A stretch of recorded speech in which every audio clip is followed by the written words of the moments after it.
Hey truckers, welcome to part 2 of Crazy Detective. Let's dive into the video. Huh? Where's my tattoo? Zhao Yu rolled up his sleeves and was shocked by the sight of his own 2 arms, which were white and unblemished. Previously, they were covered by a tattoo of 2 oriental dragons, drawn by one of the most famous tattoo artists in the area. They looked intimidating, to say the least. But, where were they now? Zhao Yu raised his head and found himself sitting in a brightly lit office that was split into many small cubicles. At the moment, the office was in a state of chaos, phones ringing non-stop, documents flying around, and a flurry of office workers running through the hallway, each of them with anxiety and exasperation written all over their face. All right, everyone, gather around.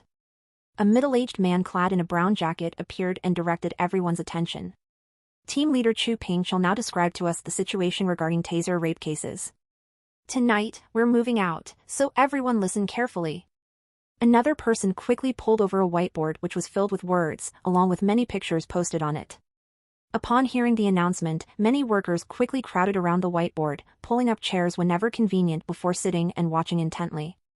As for Zhao Yu, he merely remained in his own seat. At the moment, he was still in a state of shock. Zhao Yu touched his right ear, perfectly intact. As he remembered, his right ear should have been split in 2 during a scuffle with some runt. Most up-to-date NVELs are published on n0velgen.co/m. Zhao Yu wished he could see his own face with a mirror or something. He looked around and his eyes fell on a photo sitting on the office desk. The photo depicted a young, handsome man wearing a police uniform, but the man looked exactly like himself. Holy sh**t. The shock was finally passing, and the man felt foreign memories flood his mind. Zhao Yu finally realized, could it be that he had encountered the legendary mind crossover? He could still clearly remember that he was previously the top strongman for the Qinglong Mafia, a true ruffian to the bone. Although his actual name was Zhao Yu, everyone called him King Fighter Zhao. What happened right before? Jesus Christ! What Zhao Yu finally remembered came as a shock. He had already been subject to the death sentence by lethal injection. The memories came back more clearly now, when the medicine slowly entered his body, and the slow-spreading fear that came with it. He was muttering some old sayings, better an honorable death than living like a dog. But, midway through his muttering, how did he suddenly appear here? Could he have actually crossed over into another body? It was so sudden, there were no warnings or signs, or even reincarnation into a baby.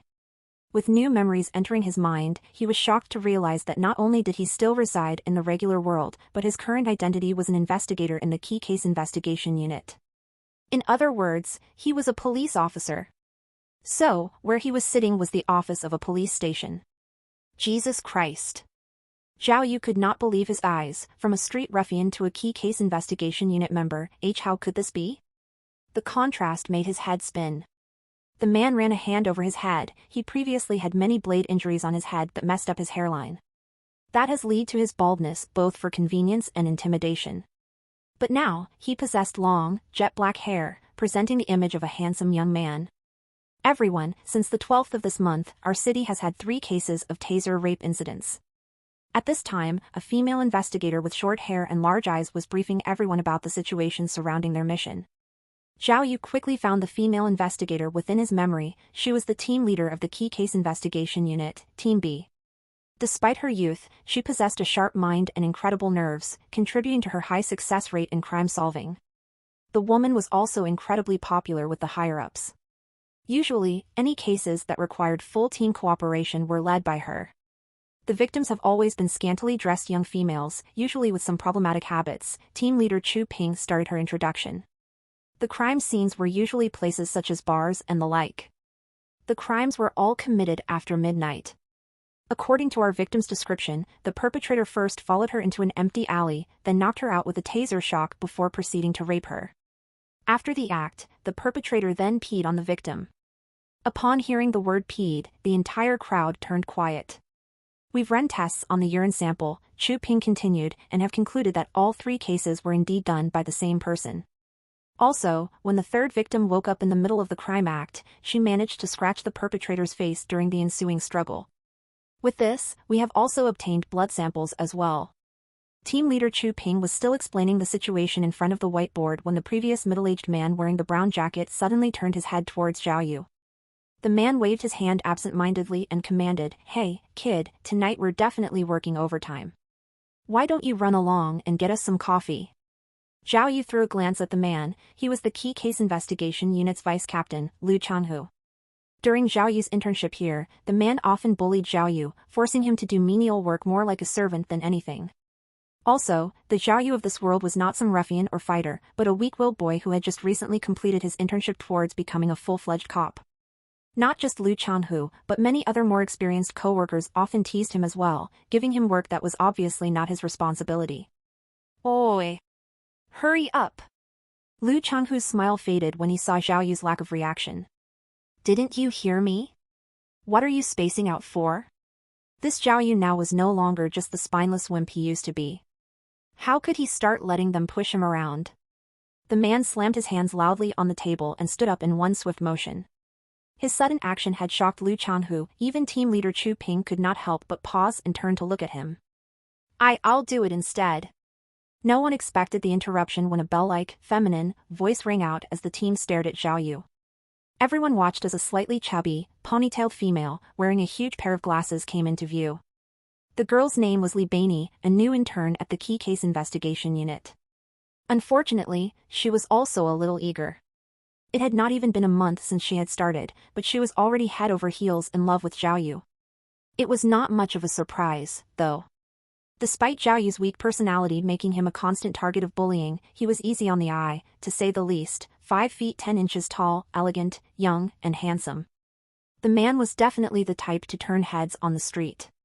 When Li Bainey saw her crush become the target of the verbal attack, she quickly stepped forward to help. "Vice Captain Liu, I will go instead. I'm still an intern, these kinds of chores were mine to begin with." The girl flashed a smile at Zhao Yu before leaving for the lobby to make coffee. Seeing the girl leave, Liu Changhu shot Zhao Yu an angry look before turning away. Zhao Yu also realized this was not the best situation to unleash his anger and calmed himself enough to sit down. He was still considering the whole situation. Despite his transition, his memories were crystal clear, because only a few minutes ago he was on death row. The him from the previous life was prosecuted for murder, although Zhao Yu knew himself that he was framed. The victim was the boss of a real estate conglomerate. Zhao Yu was only following the orders from higher-ups to rough them up a little, but there was no way he could have caused their death. Besides, even if it was death by battery, it would have been manslaughter. There was no way it would be prosecuted as murder. Therefore, his death sentence was clearly due to some outside influence. Remembering this much, Zhao Yu could not help the rage flaring within him. His knuckles cracked with force as he tightened his fist. If he found the people who framed him, he would make them pay. At this time, Li Bainey came back with everyone's coffee, distributing them among all the workers. The girl's face overflowed with enthusiasm. She even gave out appreciative comments like, "Thank you for your hard work, and good luck," as she gave each person their coffee. Finally, she stepped in front of Zhao Yu, winking at him as she put the last cup of coffee before him and lowered her voice, "Officer Zhao, this cup has 2 bags of sugar in it. We will definitely be working overtime tonight, but I believe you can do it."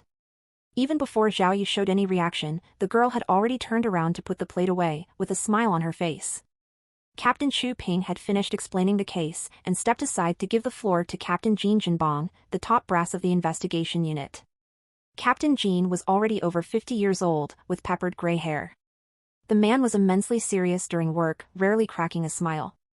"So basically, everyone will be quite busy." Captain Jean spoke in a resounding, formal tone. "This taser case had already occurred 3 times, any more offenses and it will become a serial offense. We cannot take this responsibility. We must try to take care of this case as fast as possible, so everyone please stay alert. Then Team A is responsible for evidence gathering. Since the culprit followed the victims, he must have appeared at the bar the victims had frequented. Search through all the camera recordings, find this person. Not only that, but also check all the cameras near the bar and car registrations. Do not let a single trace of evidence escape." Understood, all the officers confirmed. "Team B, your responsibility lies in cross-examination," Captain Jean commanded. "We don't have any data on the culprit's blood, so we cannot use blood comparison. However, the culprit's urine is an important piece of evidence. Even though we cannot find any match with the basic tests in the station, we can ask hospitals and other medical centers for possible matches. As long as the culprit has had a body examination before, we can definitely pin him down. Of course! Also, the taser used by the culprit, all the cell phone signals within the area, and the victim who saw the culprit's face, this evidence cannot be ignored. Make sure to have people check through all of them. Yes. Alright then, now that every team has been assigned their job, there shouldn't be any problems. Please head out as soon as possible. The man finished up his speech and closed his notes, ready to turn around and leave right away. No one expected a dissenting voice to speak out in the crowd. Hold up, there's a problem. Everyone turned their head to see the source of the voice was none other than Zhao Yu. Even Captain Jean paused shortly in confusion, but urgently asked, "What is it, Zhao Yu? What seems to be the problem?" "Me." Zhao Yu pointed at himself. "I'm feeling under the weather right now, so I'll be taking my leave. You all can enjoy yourselves and take care." Zhao Yu's words instantly made the entire office deathly silent. The group of investigators who were ready to start working all froze in place, staring at Zhao Yu in disbelief. In their eyes, the man must have been crazy. Captain Jing was the top brass of the key case investigation unit. The investigation plan had already been set in motion, yet Zhao Yu was suddenly asking for the day off. Not only that, but to say it so boldly, how foolish could he be? Besides, even if it really was some kind of emergency, there was no need to bother Captain Jing about it, usually just letting a group leader know would suffice. To ask for work leave from the captain himself as Zhao Yu had done was no different than taunting the captain. And of course, hearing Zhao Yu's discourteous tone, Captain Jing's expression darkened immediately. "Oi!" Vice Captain Liu Changhu jumped at the opportunity. The man tilted his head and yelled, "Zhao Yu, are you crazy? Looks like your recent promotion to an official officer has gone to your head. Don't you see everyone's trying their best to catch the criminal? To ask for the day off right now, how could you face yourself?" With Vice Captain Liu's words, other investigation members also began taunting him, pointing fingers at Zhao Yu in dissatisfaction. Captain Jing only shook his head in annoyance before turning and leaving the lobby. You see, with the captain gone, Vice Captain Liu was even more conceited. Pointing a finger at Zhao Yu, he laughed coldly, "Zhao Yu, kiddo, you're just being foolish now. Asking for a day off just because you are feeling under the weather? Where are you uncomfortable? Cramps? Do you need someone to buy you some pads?" Vice Captain Liu's words became increasingly crass. The lobby rang out in laughter with his words. But suddenly, among the laughter, Zhao Yu unexpectedly picked up a glass full of coffee and threw it straight at Liu Changhu's head. Liu Changhu was caught off guard by the projectile and quickly held up his hand to brace against it, but even though he blocked the glass cup, the boiling coffee spilled all over him. The cup smashed into pieces as it fell onto the ground. "Zhao Yu, have you gone mental?" Liu Changhu's rage flared. He was about to point at Zhao Yu and give him a lecture when Zhao Yu charged at him. Like a beast, he roared and rammed straight into Liu Zhanghu with his shoulder, sending the vice captain flying back. Liu Zhanghu's back crashed harshly into the whiteboard, sending the object rolling back a fair distance. F***ck off, stupid papa. Zhao Yu pointed right at Liu Changhu and cursed wildly, "Liu, I've already tolerated you for far too long. Who the hell do you think you are? Didn't you say you liked coffee? Had enough yet?" Zhao Yu's sudden outburst stunned all the investigators around him. No one expected it. The usually mild-mannered Zhao Yu, how did he become so violent? "Zhao Yu, you maniac!" As the vice captain of the key case investigation unit, how could Liu Changhu tolerate such disrespect? His face was like a tomato as he got to his feet again, ready to fight with Zhao Yu. Yet Zhao Yu was the strongest strongman around, he had little to fear as he stepped forward, prepared for the death brawl. At this time, other investigators could no longer stand and watch, they all quickly stepped forward to stop the escalating situation. However, everyone only wanted to please the vice captain, trying to restrain Zhao Yu and letting the vice captain take a few swings at Zhao Yu to save the vice captain's face. Yet against their expectations, Zhao Yu's strength was unbelievable. With just a swing of his arm, the investigators, who were all physically fit, were all sent flying to the side. Someone even slammed into a cubicle, sending a computer crashing into the ground, breaking the monitor. Within moments, the office was filled with chaos. Even group leader Chu Ping stepped forward to try to defuse the situation. Li Baini hurried towards Zhao Yu instead. You stupid POS. Zhao Yu roared, pointing a finger at the crowd. All the times you've abused me, I remember them all. I'm warning you now, if anyone still has the nerve to mess with me after today, don't blame me if I don't hold back. Zhao Yu's violent words had Zhao Baini frozen in fear. All the investigators were in a state of confusion. No one could figure out why the previously gentle and meek Zhao Yu had become so wild. Zhao Yu! Lu Chenghu's lips were shaking in anger. You, I see you don't want to work here anymore. Who the hell cares? Zhao Yu's eyes bulged as he shouted back in disdain, this is the key case investigation unit? Blah. Me being a papa, I can't even face the shame. Finishing his outburst, Zhao Yu pushed up his sleeves, even whistling a little as he made his way out of the office. As he exited, he purposely slammed the security door harder than he needed to, making the entire office shake for a while. Only after he had been gone for some time did someone dare to speak out weakly. Did Zhao Yu go wrong in the head? What police officer calls themselves papa? Yeah. He was so gentle before, how did he turn out like this? Almost like some kind of thug. Upstated T from N0/V/LBN/.co/M. Zhao Yu, Vice Captain Liu was shaking in anger. He grinded his teeth as he yelled, You. Just you wait. Sending the police station into a state of chaos gave Zhao Yu great satisfaction, but the confusion in his mind did not cease. He was not sure how he crossed into such a regular world. Not only that, what happened to the Zhao Yu that had his body stolen? In this kind of situation, did it count as possession, or reincarnation? The new memories told him that the Zhao Yu of this world had the same birthday as himself, was born in the countryside, had aged parents, and a poor living situation. The two had the same starting point, but as they grew, they walked two completely different paths in life. One chose to fight and die in the streets, becoming a street thug, the other excelled in school and entered the Public Security University of China, becoming a proud member of the society, and then a policeman. This sort of crossover was beyond ironic. Before, he was always tailed by the police, but his role had reversed completely. Now he was a police officer himself. Don't tell me. I will have to chase down other thugs with a gun now? Thinking far ahead, Zhao Yu couldn't help but contemplate his own future. Now that he had crossed over, what was he supposed to do? Should he leave the police and go back to his thug life? Or keep his job and have a stable income? Thinking back and forth, Zhao Yu quickly came to a brilliant decision, screw it all, first things first, to celebrate the successful crossover, let's enjoy life for the moment. Before his execution, he had to sit in jail for 2 whole years. It had been a long time since he had lived freely. He was not exactly hungry right now, but there were other bodily needs he craved. And so, Zhao Yu waved down a cab, planning on having some fun in the red light district. First, take care of his own bodily needs, other problems he could worry about later. The car engine started up with a hum. Zhao Yu saw a pack of smoke besides the driver and took one without even asking, dangling it in his mouth. The driver was fairly gracious too, even handing Zhao Yu his lighter. Zhao Yu clicked the lighter on and lit his own cigarette. But only inhaling once, he started coughing violently as if he was choking. Zhao Yu felt like he was going to cough his own lungs out. The feeling was unbelievably unpleasant. Jesus Christ! The man cursed to himself. Could it be that the Zhao Yu of this world had not even smoked before?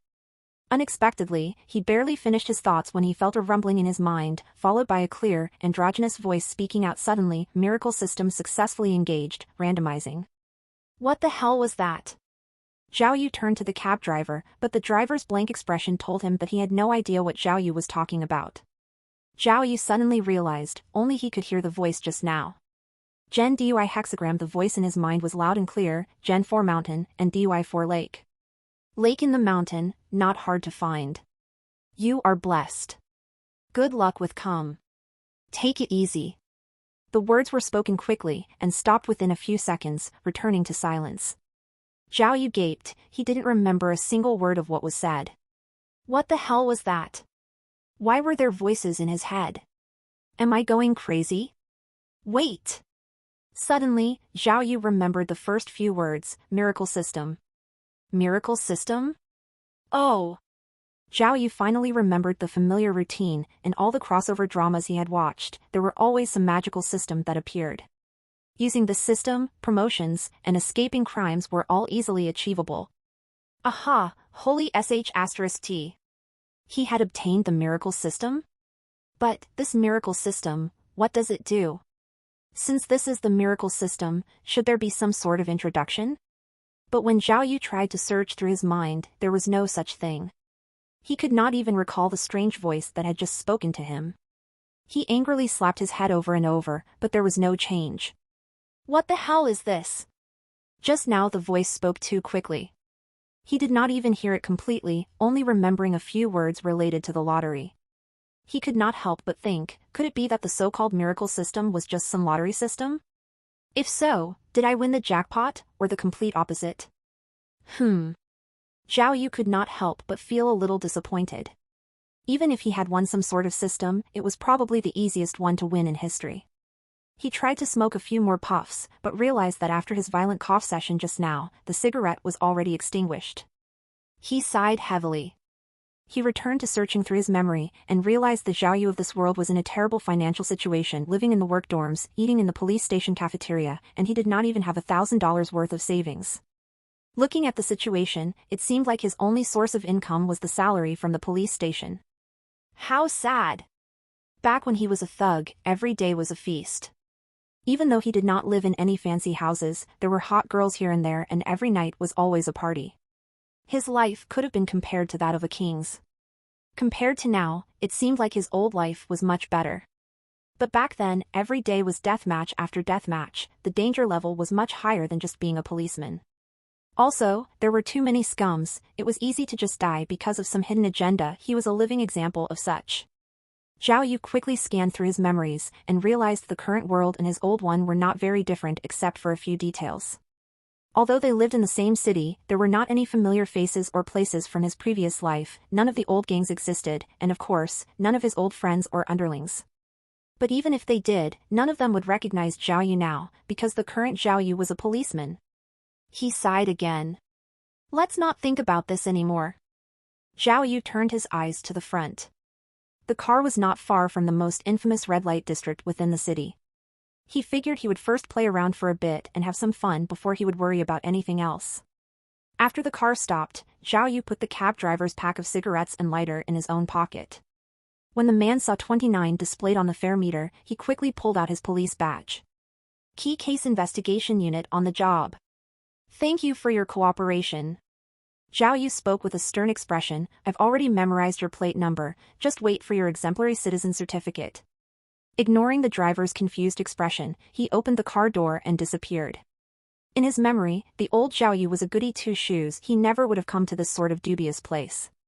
But the current Zhao Yu was experienced, and he knew all the fun places could not be found by walking through the front door. So, the man turned into a hidden alley. It did not take long for him to find a small iron door with a few youngsters standing in line outside. Even though the small iron door looked rather dingy, what was behind it was without a doubt a luxurious location. Zhao Yu had no patience to wait in line, and walked straight towards the entrance. The door was guarded by a muscular staff member with a nose ring who blocked his path. Sir, our bar is members only. Are you a member? F***ck off. Zhao Yu simply cursed him out, nearly spitting on the man's face. He pushed the man aside, then pulled the iron door open and strutted in without a care. In Zhao Yu's perspective, some rules simply did not apply to him. Despite the burly build of the staff member with the nose ring, he was not sure what to make of Zhao Yu, so he could only watch as the fearless man disappeared out of sight. Inside was indeed a luxurious private bar. Many colored lights reflected on the wine glasses, magnificent decorations all around, emotions ran high, and scantily clad youngsters were enjoying themselves on the dance floor, shouting non-stop. Zhao Yu knew these sorts of bars usually were not run by upstanding businesses, but by some powerful mafia groups. From property rights to management, everything was within their control.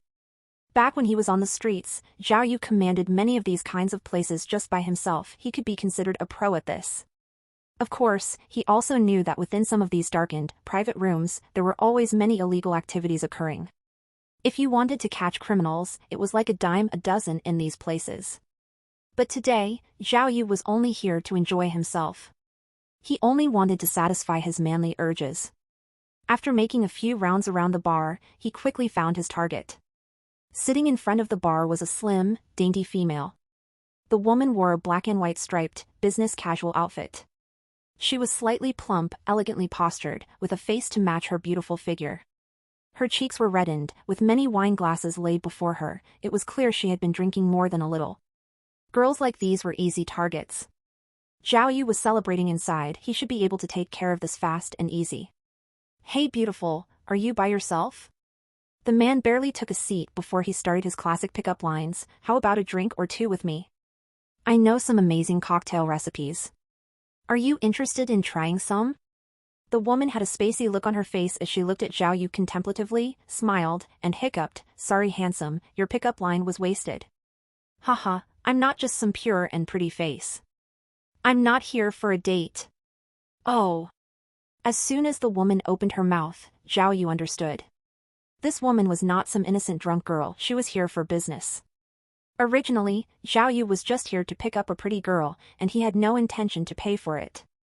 He thought about changing his target, but was somewhat bitter. Firstly, the woman simply stood out too much, there were no other girls there that could match her looks. Secondly, everyone else was already paired up. So it would be hard to engage other girls in any conversation. Ah. Zhao Yu made his decision as long as it felt good. What's some money? He would consider it a celebration for himself for successfully crossing over. And so, he sat right beside the woman, continuing the conversation. Hey beautiful, so those feelings of yours, how much are they? Ha! The beauty laughed coldly, readily putting up 3 fingers. True love? Priceless. One night? 3,000. Also, I won't go home with you, or to some cheap motel. 4 stars and up or bust. Holy sh*t. Zhao Yu slammed the table. Is this a robbery? 3,000? 4-star hotel? My god! Say, do you do discounts? Handsome, I can tell you're in this business. The woman did not even bat an eyelash. You should know, with this price, there's no discount. If you have the guts and the money, we leave now, and I guarantee you will be satisfied. If not, move out of the way and don't waste my time. My god. Zhao Yu searched through his memory and realized that even if he put his entire savings together, it was not even enough for a motel. So, he could only angrily yell at the woman, okay, I've decided to leave. Little did he know, it seemed as if someone had overheard their conversation. Zhao Yu had only just moved aside when a man clad in a brand-name suit came with a wad of cash and sat in Zhao Yu's seat. Let's go, girlie. The man chewed his gum and slapped down the cash. There's no money concern with me. Tonight in Shangri-La, we go round after round, how about it? When the woman saw the money, her spacey expression vanished, instantly replaced by liveliness. She pretended to nod her head coyly, and left with the rich man without any hesitation. The woman didn't even look at Zhao Yu as she left. Zhao Yu's frustration was insane. He clenched his fist and angrily stared as the foxy pair left and told himself, gold diggers. The less I see them, the better. But as he stared, he saw a man sitting at the bar. The man was wearing a black windbreaker and a baseball cap. His head was down, and the collar of the windbreaker was propped up, covering most of his face, only revealing 2 gloomy eyes. The man's eyes never left the gold digger who was just drinking. Now that the beauty was leaving, his eyes followed the woman into the distance, as if deeply entranced. Because the beauty was leaving from Zhao Yu's side, as the strange man's eyes followed the woman, he and Zhao Yu's gazes suddenly met. What the hell are you looking at? Zhao Yu had thought the man was mocking him, and immediately flipped him off. The man in the windbreaker shook a little as if surprised, then immediately stood up and left, disappearing within moments. Zhao Yu ordered one of the cheapest cocktails, wanting to quench his own thirst, but his mind immediately jumped to a very important issue. Most up-to-date NVELs are published on n0velgen.co/m. Holy sh*t. That guy in the windbreaker, could it be that guy? Could there really be such a coincidence in the world?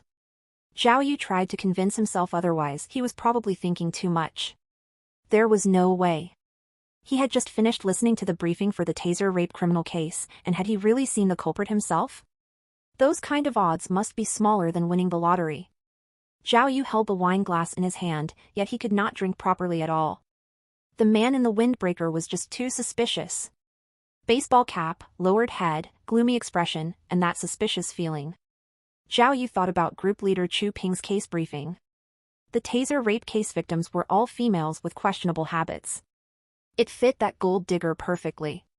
Not only that, but the culprit's face had been scratched, and the man in windbreaker was covering his face with his collar.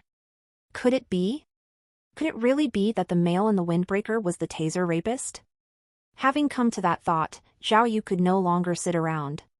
He figured even if he was wrong, he still had to take a look. He put down his wine goblet and quickly went in the direction where the male with the windbreaker had run off to. The bar exit was a plain, small iron door, similar to the entrance. Zhao Yu rushed out and immediately emerged into a narrow, dark alley. It was already 10 o'clock at night, and the alley was deathly quiet. Zhao Yu looked both ways. Using the moonlight, he quickly saw the shadow of someone fleeing past on his right. Huh? Zhao Yu paused for a moment, even more suspicious now. He quickly ran in that direction. Chasing and being chased were both Zhao Yu's previous specialty. Not only was he fast, but he was also light on his feet, and there was no sound in his pursuit. The shadow had disappeared to another small and dark alley. The alleyway headed straight towards the parking lot. When Zhao Yu walked past a green trash can, he suddenly saw someone on the ground. It was the rich man who had just left with the gold digger. But right now, he was lying face up, completely out cold. Holy sh*t. Zhao Yu was stunned. By the way the man laid stiffly on the ground, Zhao Yu was 80% sure that the man had just been knocked out with a taser. If the man was already tasered, then what about the woman? Zhao Yu lowered his head and stared into the darkness. He could not see anything, but he heard shuffling from around a corner somewhere ahead. Holy Mother of Jesus! Had he really hit the bullseye? Zhao Yu couldn't help but feel a little nervous. He looked to the side again and conveniently noticed a short rod, which he picked up. He tiptoed towards the corner nervously and poked his head out. He suddenly saw the man in the windbreaker from the bar on the ground messing with something. Taking a closer look, Zhao Yu could see the gold digger was already knocked out on the ground, and the male in the windbreaker was hurriedly removing her clothing. Zhao Yu's eyes bulged. There was no question now. What was happening before him explained everything. The taser rapist that the police were trying so hard to catch was currently right in front of him. All right, kiddo. Zhao Yu thought to himself. Meeting me here today, you should count yourself unlucky. It's time to eliminate the enemy of the public. Beating people up was Zhao Yu's specialty. He moved forward in one swift step, and before the man in the windbreaker could react, Zhao Yu slammed the stick into the back of his head. Zhao Yu was strong to begin with, but he was even more forceful using the rod. With a loud clacking sound, the stick had even broken in half. The man in the windbreaker had not expected the ambush, and jumped up in surprise. He then glared at Zhao Yu with a look of immense evil, the taser in his hand rattling menacingly. No way? Zhao Yu thought. He was thunderstruck and stared blankly at the man in the windbreaker. How can it be that the man is unharmed? Was his skin made of iron or something? But the man in the windbreaker glared at Zhao Yu for 2 more seconds, then his eyes rolled backwards, his legs gave out, and he fell to the ground completely out cold. Zhao Yu let out a long breath of relief, then quickly pulled out his phone. An hour later, Zhao Yu was back in the police station office. Right now, the office was in even more commotion than before. All the investigators were nervously waiting for comparison results. Li Bainie's cute, large eyes were wide as she gave a thumbs up. Senior, you're amazing. To catch the criminal single-handedly. So, when you said you wanted the day off, was it to hide your true intention? Tell us, did you already find the information about the criminal long ago? He was not sure why, but Zhao Yu felt nothing for cute girls like Li Bainie. Maybe it was her lackluster figure, or that she looked too young, or maybe too average. Seeing her talking non-stop, Zhao Yu was somewhat annoyed and spoke up. Can you go make some coffee for me? Read latest chapters at n/velbi.co/m. Sure. Sure. Li Bainie could not have been happier as she ran towards the break room. At this time, Lu Changhu spoke to no one in particular. Don't be too happy too early. We're still not sure whether we caught the criminal or not. If it was a mistake, someone's in big trouble. The words were clearly directed at Zhao Yu, but right now, Zhao Yu was exhausted and simply ignored him. But right as Lu Changhu finished, group leader Chu Ping excitedly ran into the lobby and exclaimed, "Comrades! The results are out, blood and urine both match, as does the taser type. We can assuredly say that this person is the culprit of the Taser rape case. Case closed. Hearing this, the office broke out in clapping, some happy, some excited, and some jealous, but everyone's eyes all turned towards Zhao Yu. Just an hour ago, Zhao Yu had fought with the vice captain over asking for the day off. No one could have expected that only an hour later, the person who solved the case so quickly was also Zhao Yu. Everyone was definitely confused. Everyone wondered what kind of method Zhao Yu had used to catch the culprit. Yay! That's great, Officer Zhao. Li Baini placed the coffee in front of Zhao Yu, complimenting him excitedly, congratulations. Once you get your reward money, don't forget to invite us out for some food. Reward money? Zhao Yu thought back. Indeed, the investigation unit had a rule. Usually the officer who caught the criminal would be awarded prize money based on the situation. Not only that, but it would also be recorded in their records, greatly helping them with promotions or exams later on. There's money to be made catching criminals? Good. Good. The side of Zhao Yu's mouth tilted up, and he threw a glance at Vice Captain Lu. Lu Changhu was unhappy to begin with. Seeing Zhao Yu taunt him, he crossed his arms, no longer speaking. The culprit's taser was modified by himself. The voltage goes up to 30,000 volts, which can instantly knock a person out. Group leader Chu Pin continued, the culprit's name is unknown. We only know that he is a high school student, but he could have stopped going to school. Due to the injury, the culprit is currently in the emergency room while under surveillance, and currently cannot be questioned. Little Zhao, your attack was a little too strong. What? Too strong? You've already said it. A 30,000 volt taser. How could I not? Zhao Yu spoke confidently, if I didn't knock him out, I could have been the one in trouble. The doctor said because of that one hit, he probably will take 2 to 3 days to regain consciousness. Chu Ping smiled, having no intention of blaming Zhao Yu. She turned to Lu Changhu and requested, Vice Captain, tonight we need someone on duty at the hospital, can you arrange it? Lu Changhu nodded, but his eyes lit up and he hurriedly turned to Zhao Yu. All right then, little Zhao, since you caught the guy. Tonight, how about you work a little more and guard the culprit too? Zhao Yu simply ignored him, stretching instead, then spoke lazily, I'm tired, you guys can do whatever. I already caught the culprit for you guys.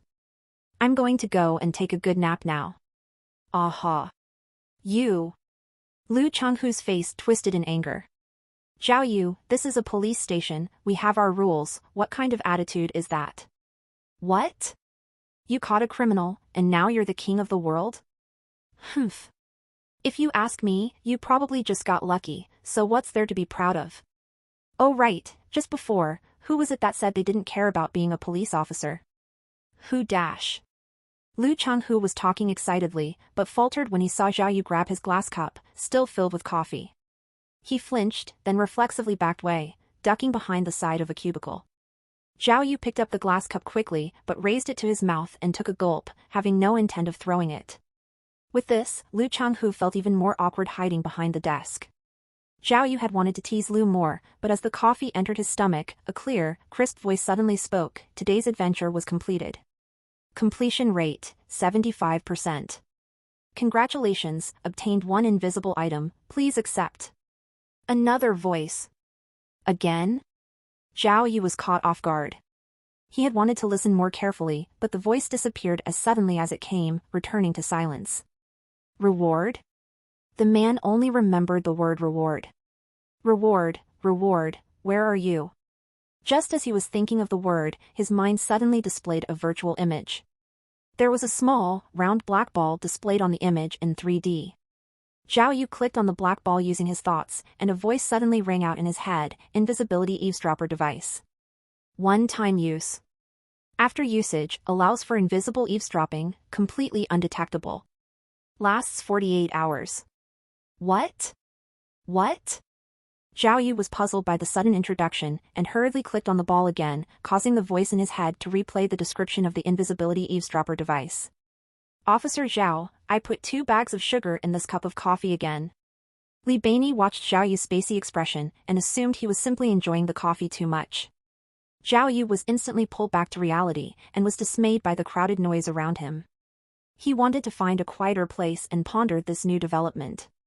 Ignoring Liu Changhu's unpleasantry and Li Beinei, he stood up and left the office. Yet, as he exited the room, he came face to face with Captain Jing Jinbong. Zhao Yu had never been close with the captain, so he lowered his head and tried to walk past him. Unexpectedly, Captain Jing blocked him from leaving and asked, "Zhao Yu, didn't you say you wanted to take the day off? How come you caught the criminal instead?" The captain asked very seriously, "I don't understand. How did you know that the culprit would appear in that place tonight?" "Captain Jing, I really do not feel well today. Can I tell you some other time?" Zhao Yu spoke quickly and tried to leave again, but Captain Jing suddenly patted him on the shoulder and spoke wisely, "Little Zhao, no matter what, if you can catch the criminal, then you're worthy of the uniforms we wear." "Good job. Keep up the good work." Captain Jing's words shocked Zhao Yu. In his memory, the stern and strict captain rarely praised anyone. What was wrong with him today? Captain Jing walked into the office after he finished talking to Zhao Yu. As soon as he entered the room, Liu Changhu's ill-intentioned complaints started up yet again. Zhao Yu did not care to argue anymore and headed straight for his own dorm. While it was technically a dorm, the room was more like a small office behind the main building. The living space was tiny and shared among 3 people, and there was not even a private bathroom. Zhao Yu's roommates were 2 of his co-workers from the patrol section. The younger roommate was all right, but the older one had a thunderous snoring issue every night was quite a headache. Luckily, the snoring one had night shift tonight, otherwise, Zhao Yu was sure to have a sleepless night. It was already 4 in the morning now, nearly dawn. Zhao Yu returned to his dorm, but went to bed without washing up. He climbed on his bed right after taking off his shoes, ready to hit the hay. Yet the night of this magical adventure had already doomed him to sleeplessness. First, executed by lethal injection, then crossing over to a different world, swapping his identity completely, and obtaining the mysterious system and item reward. All these strange encounters swirled in his mind endlessly, preventing him from sleeping. Especially this weird miracle system. Zhao Yu had a feeling that his amazing luck today, catching the taser rapist, was not some strange coincidence, but was set up by the miracle system. Maybe when the miracle system was engaged, something was changed, allowing Zhao Yu to coincidentally capture the criminal?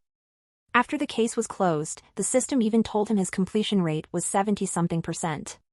This completion rate probably referred to the completion rate of the quest given by the miracle system. Back when he was at the bar, had he not chosen to chase down the man in the windbreaker?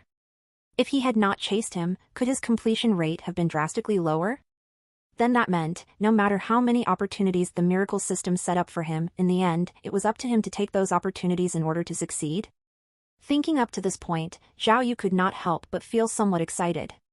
By having this miracle system, if he met similar cases in the future, could he also solve them magically like he did today? Wow! If this was really the case, then won't I end up being a master detective? The reward for that is massive. Only after that thought did he finally start falling asleep. In truth, being a policeman was not an easy job. Despite most of the key case investigation unit working practically overnight yesterday, most people still came to work today. Nobody would take a day off so easily. This was because new cases could happen at any moment, and they must be prepared for them always. Of course, that did not apply to Zhao Yu. The next day, Zhao Yu was barely waking up at 10:30 a.m. In the end, he was awoken by the thunderous snoring, otherwise, he would have slept even longer. The elder roommate had come back from his night shift, and was happily snoring away. Zhao Yu really wanted to pummel the snoring man. He scratched his messy bed hair and looked around. The room was messy, not to mention smelly, definitely not a suitable place to live. Seeing this, Zhao Yu suddenly had an idea. Living like this was just depressing, so why not rent a different house starting today? Because he lived in the police dorm, the old Zhao Yu was often assigned extra work from the senior investigators. If he left, then naturally he could avoid this type of problem. Besides, the current Zhao Yu still was not used his new identity. Going to work was still tolerable, but if he had to live in the police station too, that would just be too awkward. First the bathroom, then washing up, Zhao Yu did not feel much like cleaning up. After combing his bed hair, the man headed straight for the police station. He did not go in order to do work, but only wanting to use the computer at the office to find a good house to rent.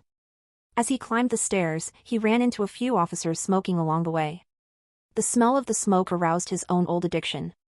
Stopping by a corner at the stairs, Zhao Yu took out the cigarettes he had confiscated from the cab driver, dangling one in his mouth as he lit it. Ups.at from n0/v/lbn/co/m. The result was as expected. With just one breath, he started coughing violently again. But between the violent coughs, a clear voice rang out in his head again: "Miracle system engaged, currently randomizing." My God! This time Zhao Yu was more prepared. As soon as he heard the voice start, he focused on the words, carefully trying to remember each of them. DUI Sun hexagram. DUI 4 lake, and Sun 4 wind. Wind on the lake makes small waves. Smooth sailing regardless of your choice of way. The voice stopped as soon as it finished the line. Even though Zhao Yu tried his hardest to remember, he still failed to remember much. The only thing he remembered was wind, and smooth sailing. The last word especially made Zhao Yu feel much better. It looked like this game of roulette treated him well. Even though he could not quite understand it, he still connected it to roulette. Could it be that this miracle system made use of some sort of roulette wheel? If so, then he must be sure to research it well, so he would be well prepared when his luck failed him. Roulette. Another roulette. Zhao Yu could not help but feel somewhat nervous. What did the miracle system have planned for him this time? He hurriedly checked for the reward he obtained yesterday. The invisibility eavesdropper was still there. Without a doubt, this thing was made for eavesdropping. It was completely undetectable, and was definitely a valuable item. Zhao Yu trekked back to the office, but saw that the office was not nearly as crowded as before. There were only a few investigators working in their cubicles. People like Liu Changhu and Chu Ping were not there. Seeing Zhao Yu's arrival, a few of the investigators could not help but awkwardly stare at the man. No matter how they saw it, yesterday Zhao Yu was just out of ordinary. The usually meek man-child had acted like such a violent thug, but then had single-handedly solved the Taser rape case. It was hard to imagine. But Zhao Yu could not care less about the stares, and headed straight for his work computer. His neighbors were Zhang Jingfeng and Liang Huan. The two were responsible for investigating cold cases. The so-called cold cases were those that happened a long time ago, but were still unsolved. As a part of the key case investigation unit, these cases were naturally of significant importance, usually involving robbery if not murder. In these cases, due to the long downtime, most evidence or important personnel tended to disappear, drastically increasing the difficulty of the cases. Some cases could be left unsolved for over 20 to 30 years without a lead. Because of this, the cold case investigation department was one of the least popular departments, and everyone avoided being transferred over. Not only were the investigations often fruitless, but there was often much pressure from the higher-ups. If there were not enough results in the allocated time, they would be punished. Zhang Jingfeng and Liang Huan were a pair of unfortunate souls. Due to various reasons, the two had been transferred to the department this year. At the moment, the two were looking at a stash of photos and poring through some file records with difficulty. Zhao Yu was waiting for his computer to turn on, so he snuck a peek out of curiosity, only to see the photos were all of bloody corpses. Bro, what the hell was this? Hella brutal. Zhao Yu asked with minor interest. This. Zhao Yu's words were crude to say the least, making it hard for the other two to accept. This, Zhao Jingfeng spoke first. This was a murder case from 10 years ago in the Uptown area. The victim died very brutally, got slashed 40-something times. Oh. Although the computer had booted up, Zhao Yu had become interested in the case. He hurriedly picked up a photo, looking at it carefully. Discover EU chapters at novelby.co. This case made a huge commotion at the time, Liang Huan said. The victim was a jobless wanderer, walking around aimlessly, not to mention a gambling addict as well. Probably due to his debts with loan sharks, after being hacked to death, return debts were written all over the wall, as well as things like an eye for an eye. Because of the brutal death, this case was named H-Gang murder case. Yeah. Zhang Jingfeng followed up. According to the previous policeman working on the case, the victim's blood was all over the house. His wife even ended up with mental issues thanks to this. After the case, half the people uptown moved out in fear. The government had to enact their plan ahead of time and demolish the place early. Zhao Yu examined the picture intently, and asked, with this much commotion, how come the case still hasn't been solved? Zhang Jingfeng sighed helplessly. If this case was already closed, us two wouldn't be here suffering right now. In the beginning, the station pretty much mobilized everyone, searching day and night, even taking down quite a few gangs in the process. But the weird thing is that there wasn't a sliver of the killer's identity anywhere. The case ended up going cold like that, and now it's just a headache for Captain Jing. And now, Liang Huan spoke again, the area was already demolished. Other than these photos and some incomplete file records, we don't have any other evidence. Where could we go and investigate? This is already a dead case. Because it's almost the 10-year mark, the higher-ups especially want us to investigate this case. Zhang Jingfeng sighed again. If we can't solve it, then the two of us are probably going to be demoted to traffic duty. Yep, Zhang. Liang Huan smiled bitterly. Let's just go practice now. He made a slamming motion. First thing I do is to go down to those cars parked illegally near my apartment building and ticket them all. Ha ha ha, Zhang Jingfeng could not help but laugh, then copied the same motion for ticketing. Say, Zhao Yu drummed on his nose as he looked at the two, then picked up one of the photos. Bro, I have a few things to say, to know if I should dash. Go on, go ahead. Zhang Jingfeng noted, we've accepted our fate at this point. That, Zhao Yu furrowed his brows, it's like this, I think this H-gang murder case isn't right, or at least the name is wrong. What? The other two were more than a little shocked, exchanging a glance with each other. You guys misunderstood. A real gang wouldn't operate like this. Zhao Yu pointed at the photo and started his analysis. Think about it, if you guys owed me tons of money, would I try to force you to repay the debt, or just kill you straight up? Liang Huan pondered, obviously, force them to pay the debt. Exactly. Zhao Yu continued, the gangs are only looking for money, there's no reason to murder him, alerting the police. Even if the victim owed them millions or billions. They definitely wouldn't kill him. We have an occupational say, Zhao Yu quickly corrected himself, I mean the gangs have an occupational saying, called go hard, die fast. If you hack them 40-something times to do something so brutal, wouldn't it be obvious it would cause a huge commotion? To cause such a huge commotion can only be bad for them, with no benefit in return. Zhao Yu continued, in fact, the gangs vandalizing, breaking glasses, destroying cars, and threatening women or kids are only trying to force people to repay their debt. If you kill them without reason, how would you get your money back? Alright? Zhang Jingfeng's eyes lit up, how come I didn't think of this? Then, Liang Huan pondered, the old police's investigation target was wrong? It wasn't done by a gang? Bro, what do you think? 40-something cuts.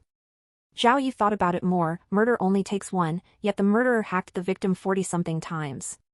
My guess is that the victim and the murderer had some sort of deep-seated grudge. The killer purposely made this especially brutal just to mislead the police into thinking it was gang activity. This is called a diversion. Oh. Makes sense, Zhang Jingfeng considered the possibility, but the record already showed that the victim was a jobless bum and had quite a temper too. He had many enemies and bad relationships with the neighbors too. To investigate this much is, he paused, at a loss for words, difficult. Is the victim's wife still around? Zhao Yu suddenly asked, are they still crazy? Nope. Liang Huan thought back on the records and answered, already remarried, with a kid now too. Apparently she's doing pretty well. Then why don't you guys ask her? If the victim had any enemies, she would know. If she doesn't, then it's not too late to start practicing ticketing people. Zhao Yu turned back to his own computer, not to mention, maybe the wife and the murderer could have some sort of connection. What? Liang Huan almost knelt in front of Zhao Yu in gratitude, you mean? 40-something cuts. A crime of passion is possible, right? Zhao Yu started searching up rent information on his computer, why don't you guys look it up, it's not like. Before Zhao Yu could even finish his sentence, Zhang Liangfeng and Liang Huan rushed out of the office. Zhao Yu was truly penniless, he did not even have money to buy data on his phone, and had to look up house rental information on a computer instead. In the end, among the massive advertisements, he randomly picked a few that were near the police station. Showing no regard for work hours, the man threw on his jacket and left the workplace. As for Zhao Jingfeng's investigation, he did not have high expectations. If just a few of his words could solve a cold case that had been plaguing the investigation unit for 10 years, it would really be the joke of the century. Executed by lethal injection but having escaped death and crossed over and then obtaining the magical, so-called miracle system had put Zhao Yu in a great mood. As he strolled down the street, the sun beamed upon him warmly as he walked with an extra spring in his step. He started realizing that being a key case investigator might not be so bad. Catching criminals and getting rewards, not to mention some special privileges. That kind of life did not sound bad at all. Upto.dfrm no/v/e/lb/i n.co/m. Maybe it would be better to stick around for a bit and not think about going back to his old business just yet. Zhao Yu's first rental possibility was in a shopping district near the police station. The house was being advertised by a shopfront called the Feng Gu Fruit Company. The owner was a pale, bulky man named Jiang Dafeng. He was highly personable and was often laughing. Seeing Zhao Yu arrive with the advertisement, he hurried forward and greeted him warmly. As it turned out, his fruit shop was located within a standalone 3-story building. The first floor was the shop, the second was his own home, and the third floor was an open space spanning about 60 square meters. Conveniently, the man wanted to rent it out. Zhao Yu looked around and decided he really liked this place. 1. Because it was convenient for traveling. 2. Because there were not any barbecue places or other food stands around to disturb his sleep at night. Lastly, the house was even furnished, allowing him to move in immediately. The chubby Dafeng also suggestively told him that the neighboring shopfront was similar to his own, with a few college students living upstairs. The students are like models. If you rent my room, you might even be able to take care of some of your personal issues. Through the bars on the balcony, Zhao Yu indeed saw many feminine articles of clothing that were being hung dry on a drying rack. Wow. Nice place. Zhao Yu's eyes narrowed at the idea, his thoughts were decided. The place I need is this place right here, right now. Zhao Yu asked for the price and was immediately shocked. The house was 2,000 yuan a month and must be paid biannually. Right now, Zhao Yu would not be able to pay that much. Any discount? Zhao Yu asked. Dafeng Bro was also very straightforward and immediately nodded, then 1,980 yuan. If it's too much, you can also pay seasonally instead. Jesus Christ. Zhao Yu immediately started cursing. This *TTY place, is this expensive? Is this a robbery? I'll tell you now, as a policeman, I can arrest you now. Do you believe me? But Dafeng Bro knew the rules. There's nothing wrong with me renting out my property. Why would I be afraid of you? This is downtown, the perfect area. Not to mention the daily eye candy. My price is already dirt cheap. If you don't want it, fine, I've got a line waiting for it. Jesus! Who the hell do you think you are? I don't want it, then. Zhao Yu cursed angrily as he left the fruit shop, mumbling to himself, if this were my previous life, I'd have already gotten a bunch of people and wrecked the shop. You'd have to pay me to live there. Humph. Zhao Yu left the shop angrily. His good mood had been killed by the stupid fatty. He walked into a wonton store and ate 3 bowls of wontons before he felt like he had let off some steam. If that one would not work, then he had to go to his backup. The other house was a boarding room for rent. To get there, Zhao Yu had to cross through the narrow alleys in the LC district. This area looked just like Zhao Yu's previous world. He had often brawled in these alleys and knew the area like the back of his hand. He easily found a shortcut. It was exactly noon, the residents were all preparing or eating their lunch. The alley was basically empty. As Zhao Yu crossed through, he suddenly saw a suspicious shadow running through one of the alleys. Zhao Yu was not sure why, but he reflexively hid before whoever it was saw him. The kid was wearing a dark green hat. He was of average height and skinny, almost like a student. Yet he looked very nervous, as if he were doing something questionable. Interesting. Zhao Yu used to deal with these delinquents often, and followed the kid out of curiosity. Despite the kid being on high alert, constantly checking left and right, Zhao Yu was experienced in stealth and avoided all detection. Finally, Zhao Yu followed him into a dark corner. There was a tattooed man with dyed blonde hair waiting. The two exchanged no words when they met. The youngster immediately handed the other man some sort of black USB, while the blonde pulled out an envelope in exchange. Huh. Zhao Yu watched from the sideline. Even an idiot could tell that the two must be making some sort of illegal deal. If Zhao Yu rushed out now, he could definitely catch them red-handed, adding more credit to his criminal catching record. But Zhao Yu was used to this sort of activity. He knew there were other, more beneficial ways to deal with this. So he simply waited silently in the shadows until the blonde disappeared with the USB. Zhao Yu then strode forward and immediately pinned the youngster with the green cap against a wall. Freeze! Police! Zhao Yu spoke with confidence. He thought, now that I am a police officer. No need to fear. The young boy nearly collapsed upon hearing the word police and suddenly broke down and started sobbing. When the cap came off, Zhao Yu realized that it was not a boy at all, but a short-haired girl. Judging by her childish appearance, at best, she was a middle schooler. Zhao Yu was taken by surprise, but still darkened his expression and scolded, "Do you know why I caught you?" The little girl was shaking non-stop. She raised her head and begged, "Mr. Policeman, I know I was wrong, I won't do it again. Save it! Tell me the truth now, or I..." Zhao Yu paused for a bit, then started again, "I'll call your parents." No. No.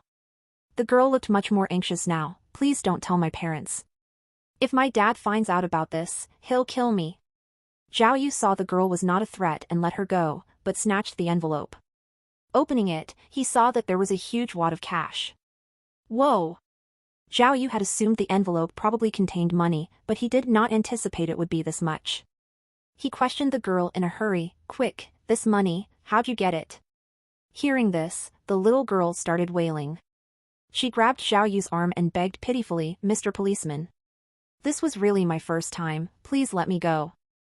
I know I'm wrong, I won't do it again." "Oi, you're getting your snot on me." Zhao Yu pushed the girl off, "Don't cry anymore. First tell me, what did you just hand to the other guy?" Apparently the thing the little girl handed to the blonde really was a USB. The USB contained 2 game accounts' usernames and passwords, both for a currently popular game. So, it was just about game account theft, he thought. Zhao Yu was secretly relieved that he did not dash out just then to catch them red-handed. The Grand Key Case Investigation Unit officer coming out to catch 2 measly game account thieves? If it ever got out, he would never be able to live it down. See check out LTSTVL on novl/bin.cm. But the man was also somewhat strange to think 2 game accounts would be worth this much money. According to the girl, there was 10,000 yuan in the envelope. That was his salary for the next few months. "Sir, this was honestly my first time. The money, I don't want it anymore." The little girl was still talking through her tears. "Can you let me go? I honestly won't do it again." Pfft, Zhao Yu spoke abrasively, "That deal just now was completely wordless and smooth, yet you say that's your first time?" The little girl could not retort. "Say, if you're stealing game accounts, why with cash? Isn't it easier to just do online transactions?" Zhao Yu was rather curious. "Mr. Policeman," the little girl answered honestly, "I still don't have my social security card. I can't open a bank account. Besides, online transactions always can be traced." "Oh." Zhao Yu was a little surprised, couldn't tell, "But are you a pro at this? Say, with all the money you got from hacking, what do you do? Go buy more equipment for games?" No. The little girl must have seen an opportunity because she had stopped crying and answered very honestly, "The money is for my mom's illness. She has uremia." Humph. Zhao Yu huffed. Obviously he did not believe these sorts of amateur lies. "It's true." The girl was serious. "One examination needs a few thousand yuan. Just the money from my dad selling fruits really isn't enough. He's so concerned, he wants to rent out the floor above our house." "Wait!" Suddenly Zhao Yu stopped dead in his tracks. He examined the girl carefully and realized she looked a little familiar. "Tell me the truth, what's your name? And your dad's? If you lie, I'm taking you to the police station." "I'm really not lying. My name's Jiang Shaoqing," the girl answered. "My dad's name is Jiang Dafeng. Dafeng Fruit Company on Shunfeng Street is also my house." "Holy, no way." Zhao Yu's thoughts were replaced by exclamation marks. The second biggest coincidence in the world had just landed in his lap. He had just fought with the owner of the Dafeng Fruit Company, and now he had caught the daughter red-handed, doing illegal activity. This sort of coincidence must be second to none. This time Zhao Yu no longer doubted the power of the miracle system. It had to have something to do with it. "Mr. Policeman, sir?" The girl saw Zhao Yu spacing out but was too afraid to run, so she stood obediently in front of him and asked weakly, "Say, can you let me go? The money, stolen fee, I don't want it anymore." "Oh." Zhao Yu returned to reality. Looking at the envelope in his hand, he suddenly had a plan. He hurriedly returned the envelope to Jiang Shaoqing. What do you mean you don't want it? Here, you take it. It's all right, since we're all friends. Here, this is no problem at all. Oh, you, the girl was shocked this time instead. You know my dad? You see. Zhao Yu's thoughts changed. He spoke, I just rented out your house. Now that I know your house situation, if it's to save your mother, then I can turn a blind eye. There's no worry, just continue on your way. Really? Really? The little girl stood there stunned, feeling like her entire worldview had been turned upside down. You aren't playing with me, right? Do I look like I'm kidding? Zhao Yu was all smiles, a model example of someone with hidden agendas. Hehehe, just so you know, I know all about this area. If you have any problems later, Uncle here can take care of it for you. Just this, he pointed at the envelope in the girl's hand, you see? Oh. The little girl knew immediately, I see, so you want a protection fee. Eh? Zhao Yu put his hand over her mouth in a hurry, what protection fee? That just sounds rude.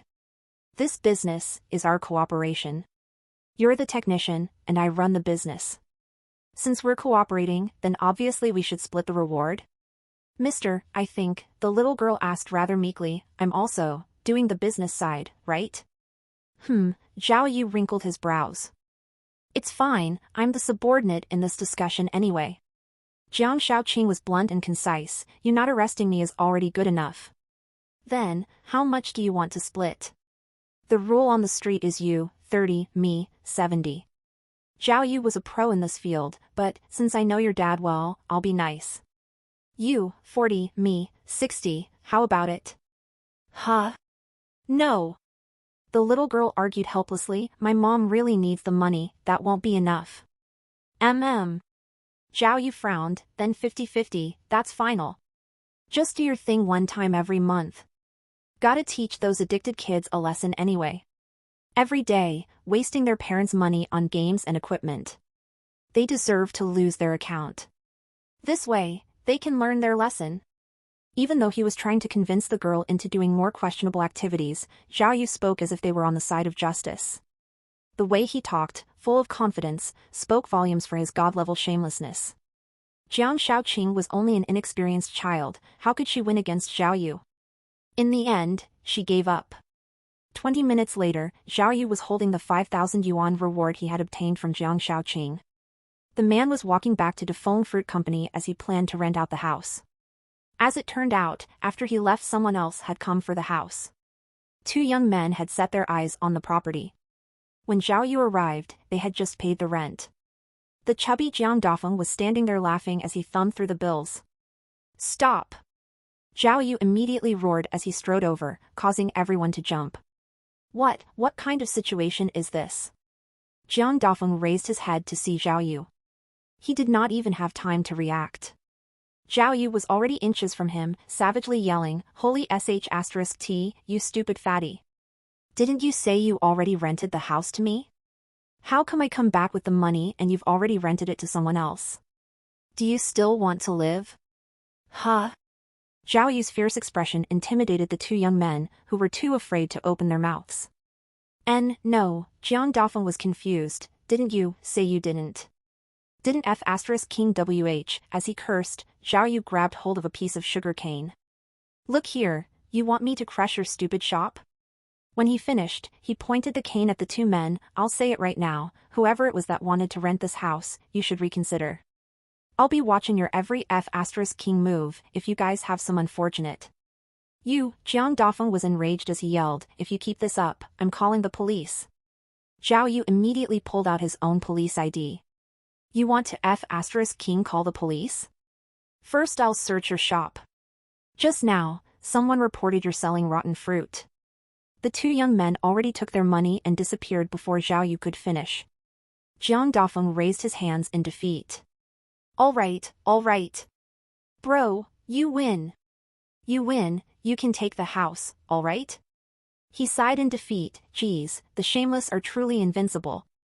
It was 5:30 in the morning, with the sun just peeking over the horizon, and most of the city still shrouded in the shadows. Johee Street's KFC was open 24 hours. The shop was currently only occupied by 2 middle schoolers trying to catch their morning recitation. The two were sitting near the entrance, quickly chewing through their delicious chicken sandwich.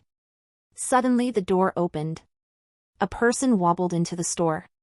It was a woman wearing a brand-name windbreaker, yet the windbreaker was stained with blood. The woman's hair was a mess, and she was clearly exhausted. She nearly fell to the ground as she pushed open the KFC's heavy glass door. She limped with immense difficulty towards the middle schoolers, her voice was weak as she called out the best she could. Help. The 2 middle schoolers raised their head and nearly screamed. They shuffled back many steps, dropping their soy milk in the process because the woman did not have a right hand. At the end of her right wrist there was only an ugly wrap with a bandage that was overflowing with blood, yet the hand wasn't there. Comfortable. Yay. At 7 o'clock that night, Zhao Yu was lying in his giant bed in his new house, feeling comfortable to no end. Although the rent was still 2,000 yuan a month, the landlord's daughter was paying now. These sorts of luxuries, where in the world could you find them? Zhao Yu couldn't help but chuckle. With the 5,000 yuan he got from Jiang Shaoqing after paying the rent for his house and giving Jiang Dafeng 4,000 yuan for the first 2 months, there was still 1,000 left as his allowance. Jiang Dafeng could not be bothered to argue with Zhao Yu. So long as Zhao Yu paid the rent, he supposed it was fine and just agreed to the deal. The two signed the rent agreement then and there, and Zhao Yu finally had a satisfactory place to stay. Zhao Yu was a man of much stealth. If he greedily took the entire 10,000 from Jiang Shaoqing today, then he would have made a lot of money at the moment, but then there would be no second time. Now that he had a cooperative relationship with Jiang Shaoqing, every month he would obtain some of the money. Obviously, the second option was more beneficial. Of course, Zhao Yu knew that encouraging the little girl into hacking gaming accounts and then putting the money into his own pocket were both against the law. Especially considering that he was a police officer, the offense would be even worse. But, the Zhao Yu now did not really see himself as a true police officer. He still had the same character prior to crossing over, and had even considered returning to his old profession. Things such as what he had done to Jiang Shaoqing today could not even be compared to all the questionable things he had done in his old life. Thinking this far, Zhao Yu comfortably enjoyed his situation, and even considered that with the leftover 1,000 yuan, maybe he could get a better phone. Right at the moment, the system in his mind spoke suddenly. The androgynous, neutral, and machine-like yet amazingly clear voice said, "Today's adventure has been completed. Completion rate, 79%. Obtained 1 invisibility device, please accept. Upto.dfrm no/v/e/lb, n.co/m. Again? What kind of rewards did he get this time?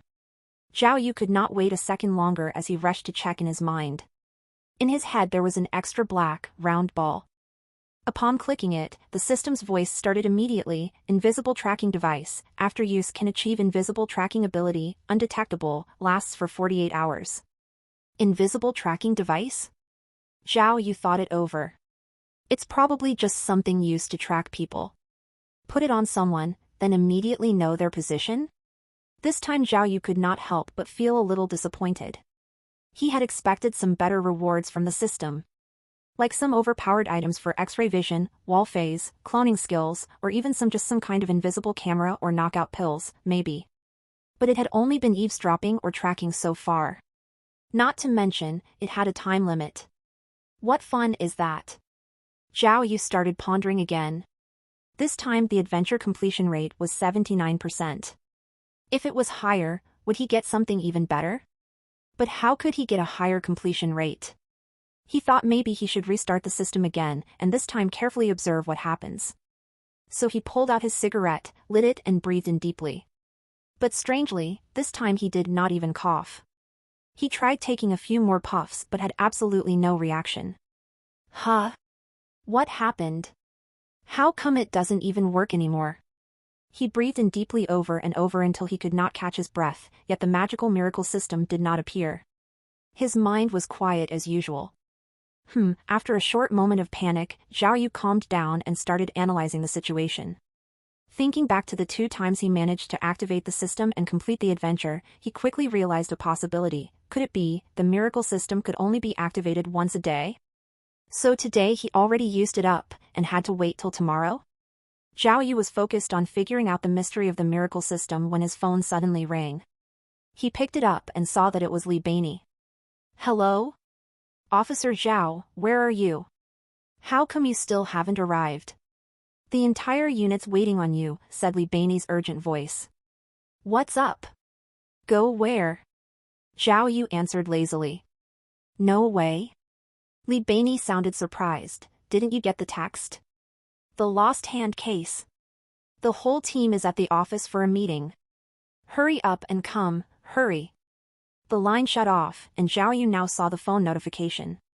Due to a sudden case today, everyone was required to be at the police station at exactly 7 p.m. for a meeting to analyze the situation. The entire team must be there. Looking at his watch, it was almost 7:30. Holy sh*t. Zhao Yu was rather agitated. Yesterday he did not get any sleep, today he finally got some shut-eye, but how come there was another case out of nowhere? With a name like the Lost Hand case, too? At first, he was much too lazy to go. But after thinking about the name Lost Hand case, it sounded somewhat interesting. After much contemplation, he rose from his bed and headed for the police station. When he entered the office, it was just like yesterday. The lobby was packed with worried faces. Everyone was crowded around a white table, currently focused on listening to team leader Chu Ping's case introduction. Captain Jean was also there. After seeing Zhao Yu arrive late, his expression darkened. Vice Captain Liu Changhu smiled evilly at him, as if waiting to see Zhao Yu make a fool of himself. But as soon as Zhao Yu accepted the coffee given to him by Li Bainey, his smile instantly froze. This time, if we do not catch the culprit quickly, team leader Chu Ping pointed at the whiteboard, the culprit could repeat the offense within a short amount of time, and this tragedy will repeat. Zhao Yu had just sat down as team leader Chu Ping finished up her introduction, letting Captain Jean talk. Captain Jean first praised the lightning-fast speed at which the unit closed the taser rape case, followed by pointing out the importance of solving the lost hand case as quickly as possible. The speech ended with a motivational speech calling everyone to attention and to quickly solve this case. Zhao Yu listened carefully for a long time, but could not understand a single thing. The only thing he understood was when the tasks were distributed. He was assigned to the victim investigation group. The meeting had just finished, and Zhao Yu was about to ask Li Bainey for details when his way was blocked by Liu Changhu. He. Liu Changhu smiled darkly as patronized Zhao Yu. "What's up, Zhao? Just now you were so late. Did you look for evidence yourself? Did you find anything, Mr. One-Man Army? Can you solve the case by tonight while you're at it?" In regard to Liu Changhu's taunt, Zhao Yu did not even blink. "None of your business." After he finished, Zhao Yu wanted to leave but was once again blocked by Liu Changhu. "Halt!" Liu Changhu pulled out a form, putting it in front of Zhao Yu. "Zhao Yu, as your vice captain, I am just being fair. Today you didn't clock in for work and didn't ask for the day off from any leaders. Not to mention, you arrived at the investigation meeting half an hour late. According to the rules, I must mark you down for absence." Che. Zhao Yu had thought it was something important. But, just an absence? He looked lazily at Liu Changhu, but could not be bothered to care. However, Liu Bainey and the others were very surprised, because in the police station, very few people ever got marked for an absence, since being absent had severe consequences.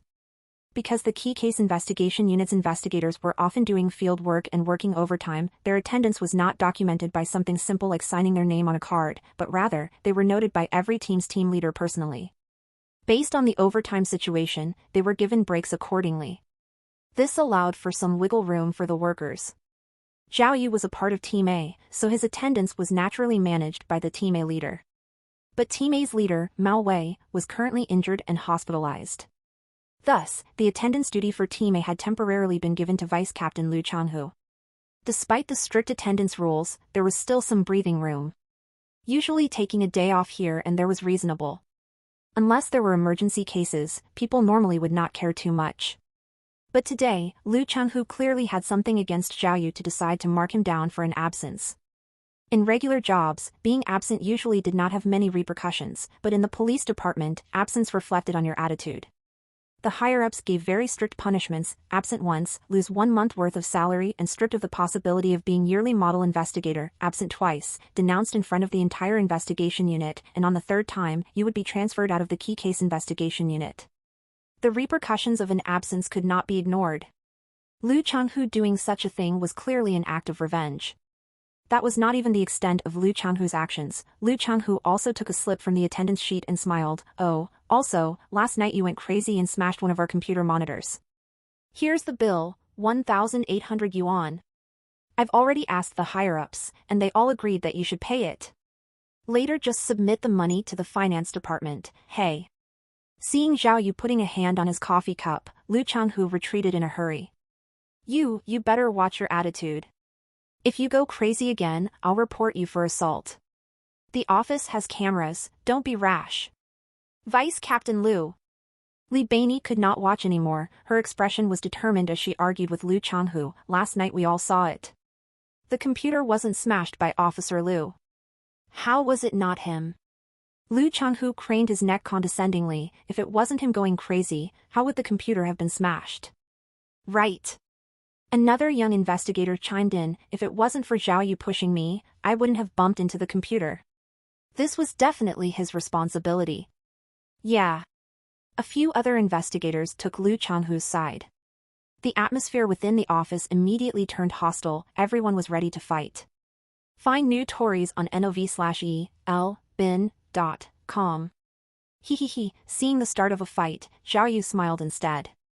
He gently put down the coffee cup, then walked right in front of Lu Changhu, his voice strangely calm. "Vice Captain Lu, we have an old saying back in my hometown: always leave a way open for yourself, and victory will be yours. Do you want to push it this far?" "Humph. You are the one who doesn't respect authority. I don't like you, so what?" Lu Changhu raised an eyebrow, giving a very definitive answer. "All right." Zhao Yu smiled. Zhao Yu, ain't afraid of you. Since you aren't afraid, then you and I can have a standoff, and see who lasts longer. Kiddo, you." Lu Changhu was shocked, and took some time to digest what Zhao Yu said before roaring against the other, his eyes bulging. "You little rascal, who do you think you are? I'm the Grand Key Case Investigation Unit Vice Captain. Me? Scared of you?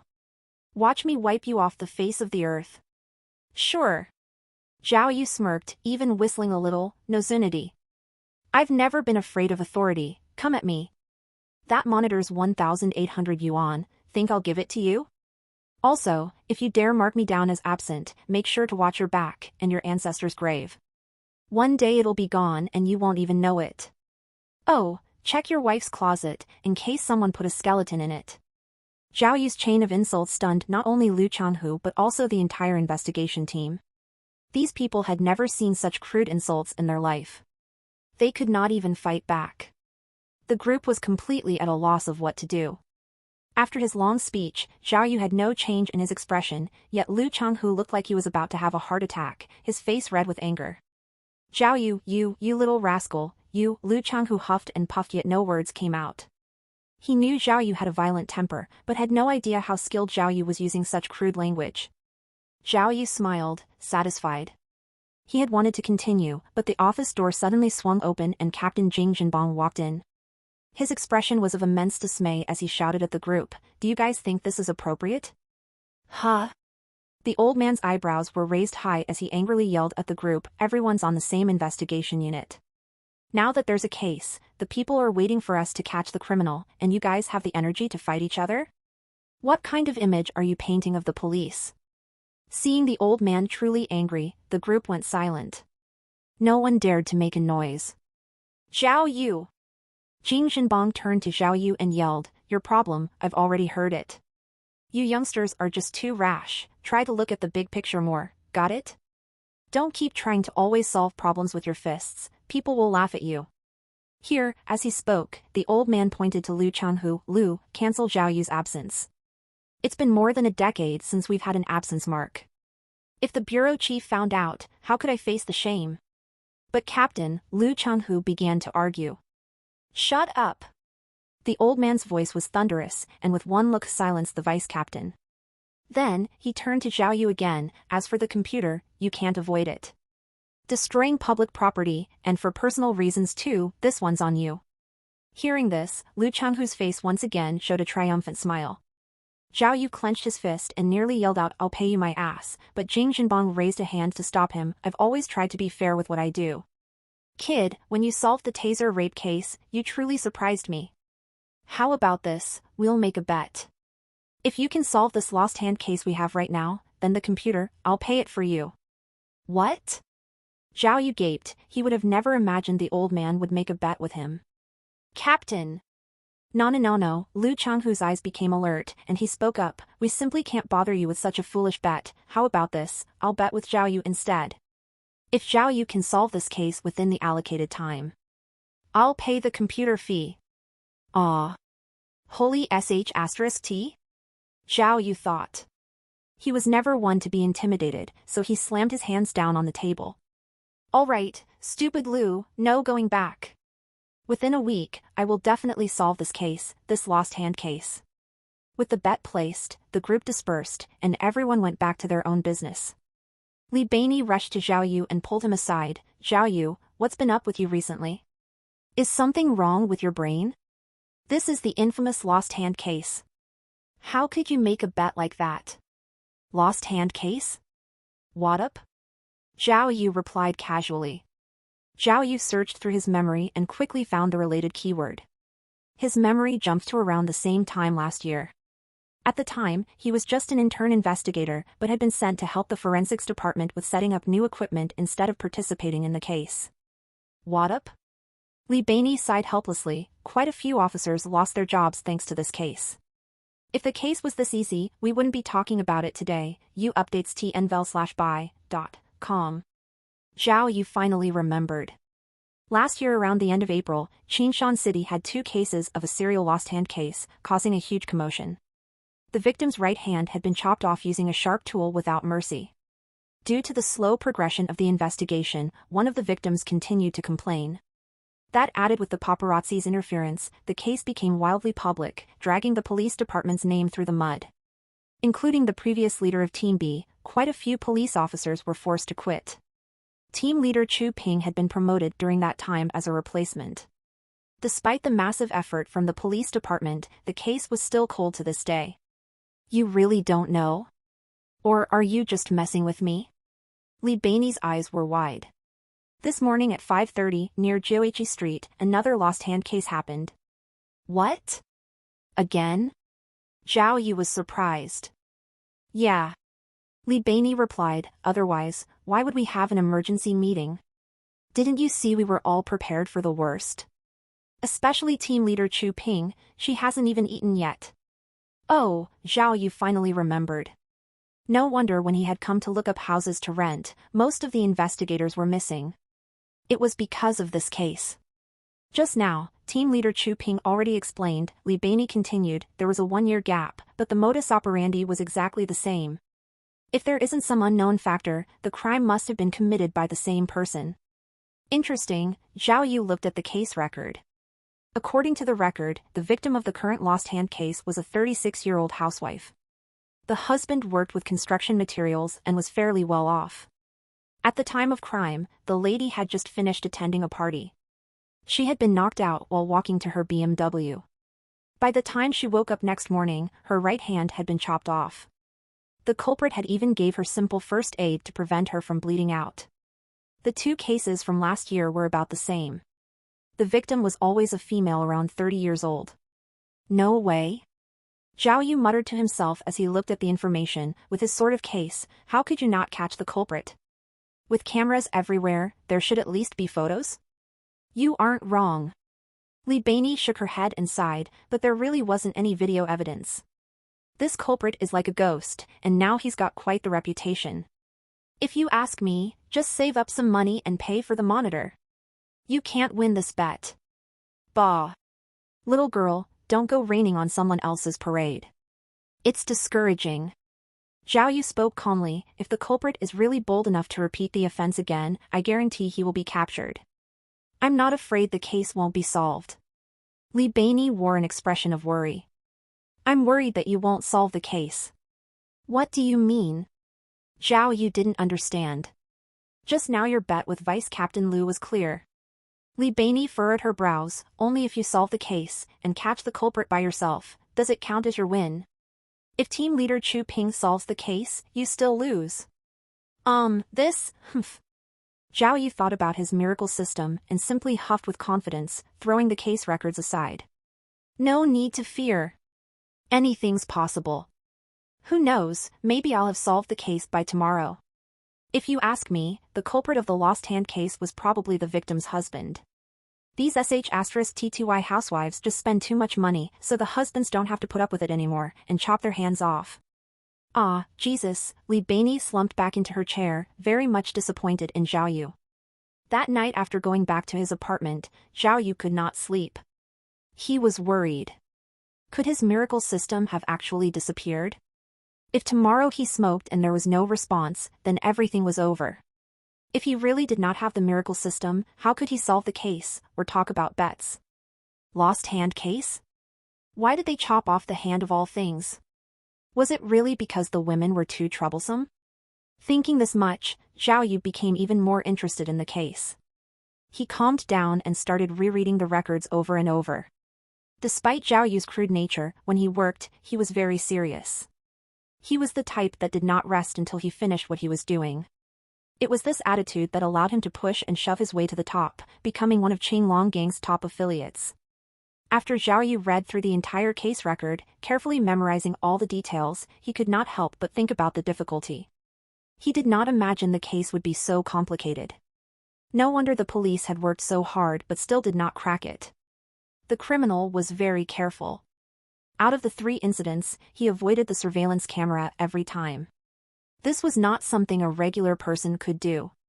Not only that, but the culprit's methods were highly brutal. All 3 victims' right hands were chopped off with a single move by an axe-like weapon. Thus, the police suspected the culprit was a strong, young man.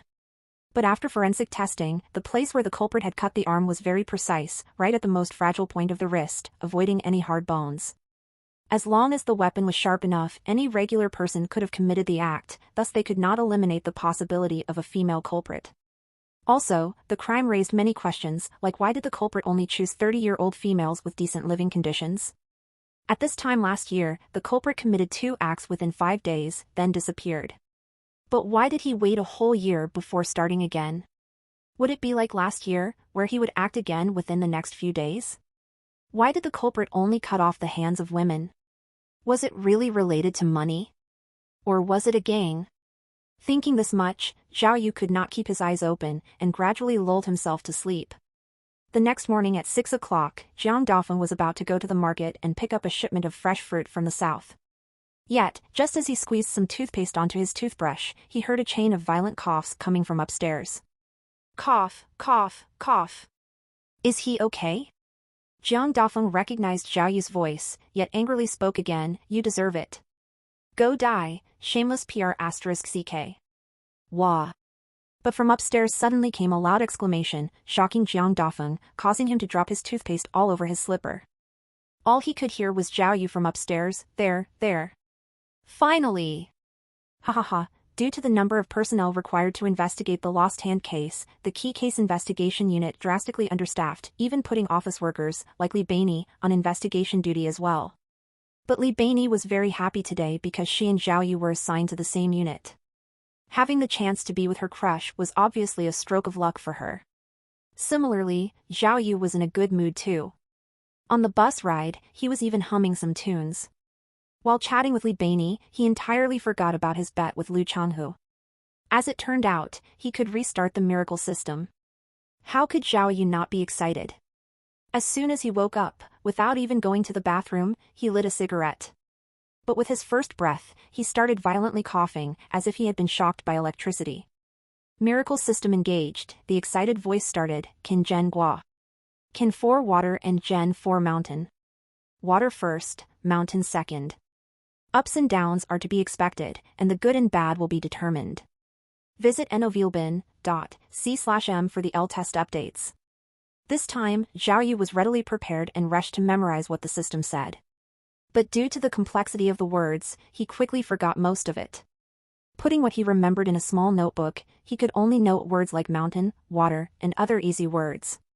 Even though he still could not quite understand the rules of the miracle system, after his first 2 adventures, he was confident in his ability to crack the case. Ho ho! Just watch, stupid Liu Changhu, I'm going to watch you pay 1,800 yuan out of your pocket for me.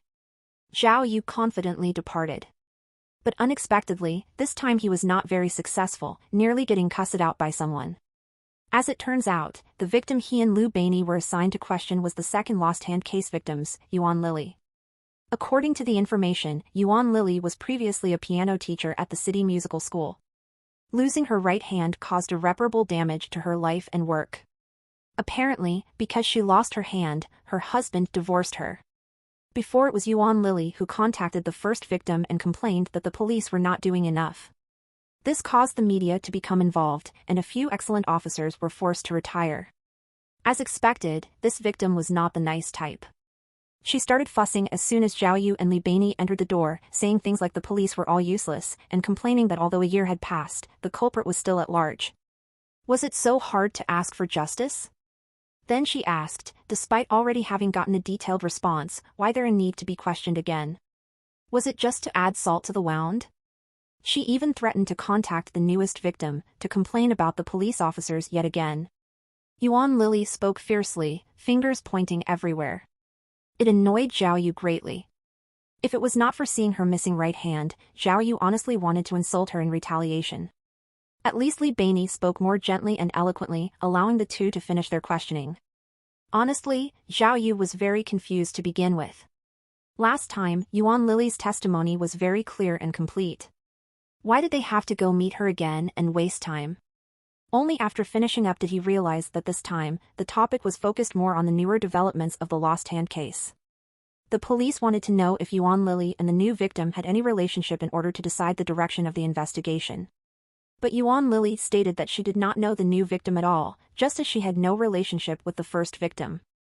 This meant none of the 3 victims knew each other. Thus, it was possible that the culprit simply chose them randomly. Zhao Yu truly witnessed the meaning of leaving no stones unturned. The police investigation truly analyzed every single tiny detail, leaving no room for error. Yuan Lily's home was located in the downtown's high-end housing area. Even though she was no longer a piano teacher, she still enjoyed the college teacher tenure. Not to mention, when she got divorced, her husband left her a large sum of money. She lived quite comfortably thanks to these things. The district was very busy, surrounded by huge malls on all sides. When Zhao Yu and Li Beinyi were leaving, the narrow street was already jam-packed with cars. Thank God we took the bus. Li Beinyi celebrated. Had we came by car, we probably would have to have dinner here. Huh? Zhao Yu, look. Unexpectedly, Liu Beinyi saw something interesting as she talked, and she signaled for Zhao Yu to come look. Zhao Yu turned his head to see what it was and was equally interested. On the sidewalk below the high-rise building, there was a huge camel, and it had 2 humps. A man wearing an ethnic costume was currently leading the camel. There was a tag hanging off the camel's neck, photos, 5 yuan. Camel! Li Beinyi clapped her hands in excitement like a child. It's a real camel. The city Zhao Yu lived in was near the south. Other than at the zoo, it was very rare to see animals like a camel. Zhao Yu was also very interested as he stared at the large animal. Ah, handsome, beautiful, do you want a photo? The man holding the camel smiled, 5 yuan per photo. Cheap, isn't it? Yes. Li Beinyi pulled Zhao Yu by the arm, very excited as she spoke, let's go take one. It's a rare opportunity. Without Zhao Yu's permission, the man with the camel already led the large animal in front of them. Should I sit on it? Li Beinyi tilted her head as she asked. Sure. The man with the camel nodded. Then, can we sit on it? Together? Li Beinyi asked, hoping for an intimate photo with Zhao Yu. Before the man could respond to Li Beinyi, a high-pitched scream suddenly came from around the corner, thief! Catch the thief! My wallet! The voice came suddenly, and all 3 people turned towards the noise. A young man wearing jeans ran through the 3 of them. Zhao Yu saw clearly that the youngster was clutching a woman's bag that clearly did not belong to him. Without a doubt, whoever it was that yelled thief was referring to that boy. Huh? Thief? Li Beinei finally reacted and pointed at the thief. Hey! Stop! Halt! Stop running! The thief was not dumb and picked up the pace. Li Beinei rushed and pushed Zhao Yu. What are you waiting for? Go! Chase the thief! But Zhao Yu did not move and spoke slowly. Are you kidding? We're key case investigators. Catching thieves and the like, does that look like our job? What kind of talk is that? Li Beinei was agitated. We're still police officers. Everyone's responsible for catching thieves. Go, go! Seeing Zhao Yu's lack of drive, Li Beinei rushed to hail a cab, but the traffic was awful. Even if she found a cab, there would be no way to move. All right, all right. Zhao Yu waved his hand dismissively. Don't bother wasting your time, let's just take the photo. Yet, when he turned and saw the owner of the lost bag, Zhao Yu was glued to his spot as if he had been hit by lightning, and his vision spun. Holy sh*t. Why is it her? Life would be much less painful if there were no relationships. In his old life, Zhao Yu had a passionate love encounter. The 18-year-old him fell in love with a similarly 18-year-old girl. Her name was Yao Jia. Yao Jia was beautiful and one of a kind. She could be compared to a goddess. Her flowing black hair had Zhao Yu head over heels in love with her. The two of them were madly in love. During the days of their youth, they had created the most beautiful memories, but just like all tragic K-dramas, the result was inevitable. At the time, Zhao Yu was youthful and rash, and fighting was a daily occurrence. One particularly violent scuffle caused Yao Jia's leg to be injured, leaving the girl permanently crippled. Yao Jia's parents were enraged, and beat Zhao Yu horribly before taking their daughter with them to a different city. The two lovebirds never met again. Even when Zhao Yu was on the executioner's chair, watching the injection slowly enter his bloodstream, he muttered Yao Jia's name. People always love things that they are familiar with. Even her name, Yao Jia, Zhao Yu could not forget in death. Who knew? Who would have known? Who could have known? Zhao Yu's lost love suddenly appeared in front of him again. She was the owner of the stolen bag. Seeing his lover again, Zhao Yu felt as if he were alive again, even though he was alive. The Yao Jia in front of him was wearing a long pink dress with her hair in a ponytail. Even though she looked more mature now, she was still gorgeous and elegant. Despite her bag having been stolen, her movements were still very ladylike, drawing everyone's admiration to her. Thief! Thief! My bag! Yao Jia had an agitated expression as she glanced at Zhao Yu from the side of her eyes but did not look directly at him. It was as if deep in her mind, she did not expect the man to help her catch the thief. Huh? Zhao Yu came back to reality, startled. No way. If it was Yao Jia's bag that was stolen, then this is a whole different matter. Why am I still standing here? Zhao Yu quickly started running after the thief, but saw that the thief had already ran far away. If he just relied on his speed, it would be too difficult to catch up. Up-to-date OVLS on OVL bin.cm. But the street was jam-packed with cars, even bicycles would not be able to move. There was simply no suitable mode of transportation anymore. What should he do? Zhao Yu turned and suddenly saw the large animal, the camel. Huh? There! Zhao Yu did not even think twice as he snatched the leash from the owner and hopped onto the camel in one swift motion. Ha! He had rode horses before. He squeezed the camel's side with his legs, he slapped the camel expecting the animal to move. Yet no matter how much he struggled, the camel was like a mountain, absolutely immovable. Bro, what are you doing? The owner became nervous. Get down. You can't do this. Shut up, I'm the F***King Police. Zhao Yu roared, I'm doing my job, can't you see?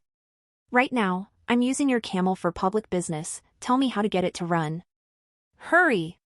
The loud yell intimidated the camel owner quite a bit. Using some weird method, the owner pinched the camel's butt. The camel instantly responded and began dashing forward at top speed. The sudden acceleration almost caused Zhao Yu to fall off. He quickly held tight to one of its humps, trying not to fall off. The camel was truly impressive. The wind whooshed by as it ran. It was more exciting than riding a motorcycle. Zhao Yu, Li Beinei was stunned as she stood on the sideline. She stared for a long while before yelling out, You, careful. Li Beinei's voice did not reach Zhao Yu at all. The camel's speed allowed them to pass Yao Jia within the blink of an eye. Yao Jia was also stunned. She raised her head to see the large camel and Zhao Yu awkwardly riding the camel. The image was out of the world. The camel ran along the sidewalk. Despite the narrow sidewalk, the camel was surprisingly flexible. It did not decrease in speed at all. Before long, the camel had caught up with the thief. At first, the thief thought he was safe. But when he turned around, he saw a gigantic mass coming towards him. His eyes bulged out in shock and he started to speed up again. The camel was just about to catch the bag thief when the thief turned a corner and fled into an alley. Zhao Yu pulled on the leash, and the camel turned into the alley in pursuit. The alley was filled with small shop stands selling pots and pans, snacks, and advertising fortune-telling. The thief was quick on his feet and easily ran past the small shops. But the large camel could not run through with such ease. Instead, it merely ran into everything in its path, sending stuff flying everywhere. Within seconds, pots and glass stumbled onto the floor, chairs and tables broke, even the blind fortune-teller was flipped into a wall. The alley was complete chaos and confusion. Despite this, the camel's speed did not decrease at all. Finally, at the end of the alley, it caught up with the thief. The bag thief was completely exhausted. He panted louder than the camel. Just as they caught up with the thief, Zhao Yu noticed a huge problem. Crap! He forgot to ask how to stop the camel. How do I stop? Stop! Stop! Zhao Yu tried many classic braking methods in quick succession, but the camel did not respond at all and continued barreling forward at lightning speed. Within moments, it had passed the thief and continued forward a few meters. Huh? The bag thief looked up and saw the man riding the camel had not even tried to stop him. He quickly turned around and ran the other way, but was simply too exhausted and could only muster a saunter. Holy sh**t. Zhao Yu felt his heart stop. In a moment of helplessness, he pulled fiercely on the leash and made a huge loop at the end of the alley and managed to turn around. No way. The bag thief wanted to die, but could only clench his teeth and tried to speed up again. This time, Zhao Yu did not give him a chance. When the camel caught up with the thief again, he jumped off in one smooth motion. Making a magnificent leap through the air, Zhao Yu landed on the thief. After the chase, the thief had already lost all hope. By the time Zhao Yu got up, he was already raising his hands in defeat. But Zhao Yu was still angrily ignoring the thief's declaration of defeat. He punched the thief directly in the face, giving him a black eye, watching as his nose bled profusely. Holy sh**t. You dare to run from me. Zhao Yu gave the thief a resounding slap across the face, before slumping onto the ground, feeling as if his entire body was about to come apart. The camel was also quite intelligent, having felt the weight vanish from its back, it stopped automatically, and kept looking at Zhao Yu. Zhao Yu gave it a thumbs up. Thanks, bro. Zhao Yu's camel fiasco caused quite the commotion. In the end, the thief, him and Li Beini, the bag owner Yao Jia, the owner of the camel, as well as the very proud camel itself, were all invited into the police station. While they were giving their testimonies, the police station nearly exploded from complaints from all of the shop owners in the alley who had their shop wrecked. They were all complaining about the culprit, begging the police to repay their losses. The officers in the station were completely swamped. Li Beini was worried that Zhao Yu would be forced to pay the reparation fee, and tried her best to resolve the situation. But at that moment, Zhao Yu did not have any energy to focus on those things. As soon as he entered the station, he could not do anything except stare at Yao Jia. When an officer came to ask questions, Zhao Yu completely ignored the officer and slapped down his investigator ID on the table. The officer was enraged, thinking it was just a key case investigator abusing his authority. Ah! Zhao Yu's heart was pounding from finally seeing his gorgeous ex-lover. Has God finally taken mercy on me and gave me a second chance? The girl looked as beautiful as she was before. Her pure white skin and her stunning face were all exactly the same as when Zhao Yu had been with her. Zhao Yu had to stop himself from rushing to Yao Jia and embracing her to confess his woes. He wanted so badly to say, "Love. Do you know? I've missed you my entire life. Are you all right? How have you been? Do you still remember me?" But his remaining sense of reason stopped Zhao Yu from actually doing so. He knew he had already crossed over. The Yao Jia in front of him looked like his old lover, but was probably not the same person. The Zhao Yu from before was not the same as the current Zhao Yu. She probably doesn't even know me. The biggest difference in this world is probably that I am standing in front of you, yet you don't recognize me. Zhao Yu stared without blinking as he watched Yao Jia give her testimony. Her name had not changed, she was still Yao Jia. But just like Zhao Yu, her life was very much different from the other world. She was now a nurse in the downtown hospital. A head nurse too. The old Yao Jia would faint at the sight of blood. There was no way she could have become a nurse. Zhao Yu's stare already caught everyone's attention. Even Yao Jia felt like his gaze was unnatural as her face turned a bright shade of red. After her testimony, she daintily held the bag Zhao Yu worked to get back and coyly walked in front of him to thank him. "Thank you, truly. I didn't think you were a policeman. If it wasn't for you, then," Yao Jia threw a glance at the camel outside, "I would have lost so much." Ah, hallelujah, Zhao Yu felt drunk from hearing her very familiar voice, and started swaying like a madman. Yao Jia clearly had no idea what to do, and could only thank him again, then turned to leave. You updates tnvel/buy.com. Wait! Zhao Yu stopped her, holding a sliver of hope. Yao Jia, Jia. Think carefully, do you remember me? Huh? Do we know each other? Yao Jia was shocked. She examined Zhao Yu up and down, but surely shook her head. Zhao Yu sighed in his mind, but did not want to give up. He quickly called for Li Baini to come to his side. "Junior, hurry. Call my phone." What? Not only was Li Baini very confused, Yao Jia was also puzzled, not sure what Zhao Yu meant. "I told you to do it, so just do it. Hurry up." Ignoring the sad state of his generic brand phone, Zhao Yu put it in front of Yao Jia. With Zhao Yu's constant urging, Li Baini called his phone. Soon Zhao Yu's phone rang. Zhao Yu's ringtone was unusual. The music was one of the ancient classic tunes from the 80s.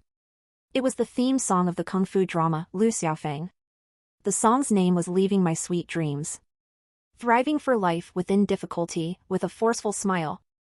Ah, hero, please accompany me in my dreams. Ah, hero, please leave me my sweet dreams. When this old tune played in the lobby, the entire station went quiet. Everybody looked at Zhao Yu as if he were a maniac. How's this? Zhao Yu looked expectantly at Yao Jia. Do you remember something now? This, Yao Jia's eyes were large as she yelled, irritated. What kind of stupidity is this? F***CK. Zhao Yu exclaimed in his head. Zhao Yu shook where he stood and nearly fell over. This song was old, but it was Yao Jia's favorite. Zhao Yu remembered this, which was why it was his ringtone. Yet the Yao Jia in front of him had no reactions, meaning that she and his ex-lover really were not the same person. Her interests and personality were definitely different from the old Yao Jia. Finally understanding the situation, Zhao Yu hurried and stood up. His expression was much more serious, and he looked like a normal person again. He was very polite as he spoke. "Miss Yao Jia, if you don't mind, can we exchange contact info?" Oh, Yao Jia showed reluctance, as she was clearly unwilling. Zhao Yu saw her reluctance, and followed. "If I need to go to the hospital later and such, maybe I can contact you?" Oh, okay, Yao Jia finally relented, and pulled out her phone in a hurry. "How about WeChat? This is my QR code, you can scan it." "All right." Zhao Yu hurriedly turned on his phone, but remembered he did not have any data, so there was no way for him to use WeChat. Zhao Yu's reaction was very fast, though, as he turned on his camera and snapped a picture of the code, so he could add it later. "Officer Zhao, honestly, thank you." Yao Jia generously shook Zhao Yu's hand. "If you really stop by downtown for something, feel free to find me. But obviously I hope you don't end up hospitalized."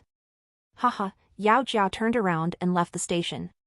Zhao Yu watched her leave, feeling the lingering warmth in his hand tugging at his heartstrings. In that moment, he made up his mind. No matter if the Yao Jia of this world was not the same as the other. No matter what her situation was, married, boyfriend, whatever, he would use any and every method to obtain her.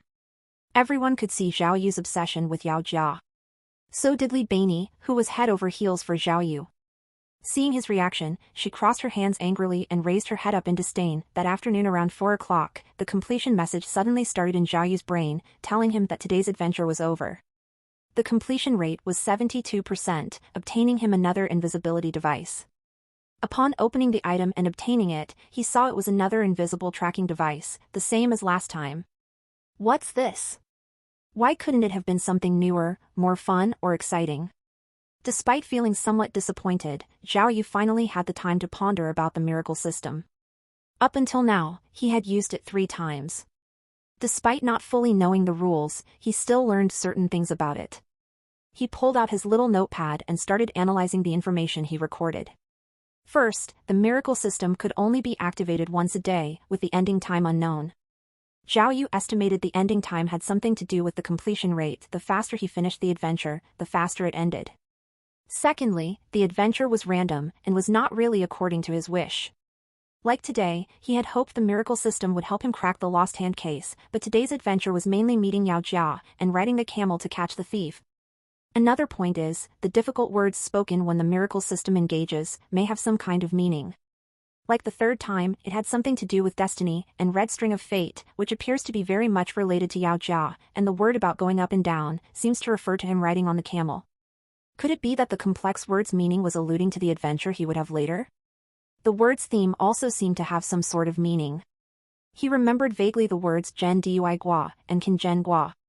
Can, Zhen, Dui were all words used in the 5-element Bagua. Zhao Yu looked them up online and saw that it was in fact a match. Follow the latest novels n/velbin.com. Can represented water, Zhen represented mountain. Back-facing water. Zhao Yu vaguely felt that if he could understand the theme and the complex passage, maybe then when he used the miracle system, then he could drastically increase his success rate. It looked like he would have to do some more research to completely grasp the system. Once he did, he would be able to use it to his benefit and do whatever he wanted. Throwing the system aside, Zhao Yu had to shift all his focus towards the lost hand case. Looking at it now, even if he had the miracle system, it might not help him solve this case at all. Not only that, it might even do things like today, adding some random adventure and wasting his time. If it's like this, Zhao Yu began to think. After much consideration, he made a brilliant decision. From now on, he would use his own power and expend all his energy to solve the lost hand case by himself. He did end up betting after all. Losing and paying 1,800 yuan was not a big deal. The important part was losing face. Just so he did not let scum like Lu Changhu get the last laugh, he would have to work hard. Although he was mostly an amateur at crime solving, having crossed over with no formal knowledge, but in his old gang he had caught many spies. He had some confidence in his ability to catch criminals. So that night Zhao Yu printed out more of the important records on the lost hand case and brought them all home for research. His current home was excellent, but it did not have Wi-Fi. The stupid Jiang Dafeng would rather use his own phone data than use in Wi-Fi apparently. Actually, the reason why he did that was to prevent his daughter Xiaoqing from playing on her phone, which would interfere with her study. Yet little did he know, his daughter was actually a master hacker. Jiang Xiaoqing had already gotten the password for the neighbor's Wi-Fi. There was no interference with her games. Zhao Yu was also very sneaky and got the hacked password from Jiang Xiaoqing the day he moved in. The internet the two used was from the beauties next door. Zhao Yu laid all the information on the table and started researching yet again, wanting to clean up all the information pertaining to the case. Last year, April 22nd, in Qinshan City's fitness gym's underground tunnel was where the first incident had taken place. The woman's name was Gao Tian, an office worker for a foreign company. She usually lived in the capital, but had come back to Qinshan to watch a music concert. According to Gao Tian herself, once the concert was over, she was following the crowd through the underground tunnel but was knocked out by someone. When she came to, her right hand was gone. After the culprit chopped her right hand off, they even gave her first aid to prevent her from bleeding to death. The strange thing about this case was that after the culprit committed the crime, there was absolutely no evidence. Even with all the surveillance cameras in the fitness gym, there was not a trace of evidence. The victim had been knocked out despite the fact that the area had been full of people. In addition, there was a lack of light, not to mention, it was late at night and everyone was tired, thus there was no good witness that could help. At the time, the police mobilized full force to solve the case, yet within 5 days on April 26th, another lost hand case struck. The victim this time was Yuan Lily, who Zhao Yu and Li Baini interviewed. Yet Yuan Lily's circumstances were even more mysterious. She was laying in her own bed when her hand was chopped off. That day nothing happened, and Yuan Lily had simply finished washing up and went to sleep. Yet when she woke up, her right hand was gone. The shock and terror were expected. At the time, Yuan Lily was not living in the current high-end district as she was now, but where she had lived also had quite a few surveillance cameras. The weird thing was, no matter how the police searched through the footage, there were no suspicious personnel. They even pulled up the video from 7 days before the case and looked through them carefully to no avail. According to the records, Yuan Lily's door did have signs or forced entry, but by using forensics methods they realized that the door had indeed not been forced open, but that the culprit had her house key. Yuan Lily was home alone that day. A few days before, she and her husband had a fight, and she kicked him out of the house. At the time, the police naturally focused on her husband. But those few days her husband had been out on a business trip. Yuan Lily and her husband had a rocky relationship. After this struggle, it was not a surprise when they divorced. After Yuan Lily, the lost hand case stopped for a whole year. Yet the third case suddenly happened again 1 year later. The date was still April 22nd. The third case victim was Luo Mena, a classic housewife, her husband, a classic uneducated rich man. That night she attended a party, but on the way back home in her car she was knocked out. When she woke up in the morning, her right hand was gone. At the time she was laying in her own BMW. The car was stopped in an alley on Jioichi Street. The shocked Luo Mena ran out of the car and asked for help from a KFC nearby, and was found that way. Similar to the two before, other than the BMW being in the surveillance camera, there was not a single sign of the culprit themselves. According to the field research, the culprit probably laid in wait inside of Luo Mena's car, then knocked her out once she entered. Then the culprit drove the car into the alley on Jioichi Street and chopped off Luo Mena's hand, then put her back in the car. And then disappeared. Holy sh*t. Seeing the data that he organized, Zhao Yu could not help but remember Li Bei's words. This culprit was like a ghost, but he did not think it would be this bad. Could it be, this case is really unsolvable? When he woke up the next morning, the first thing Zhao Yu did was pull out a cigarette. He did not want to smoke for the pleasure of smoking, he had an alternative reason. Ever since the miracle system, Zhao Yu felt a lack of attraction toward smoking. If it were not for getting to play the lottery, he did not really want to smoke at all. He felt like he had been influenced at least somewhat by the other Zhao Yu. Today was the Canli hexagram. Water reigned as fire weakened. The exact words were, fire and water coexist. Yin and yang combine. Positive and negative both persist in harmony. Zhao Yu memorized the words. It meant that the fire element had left the Bagua.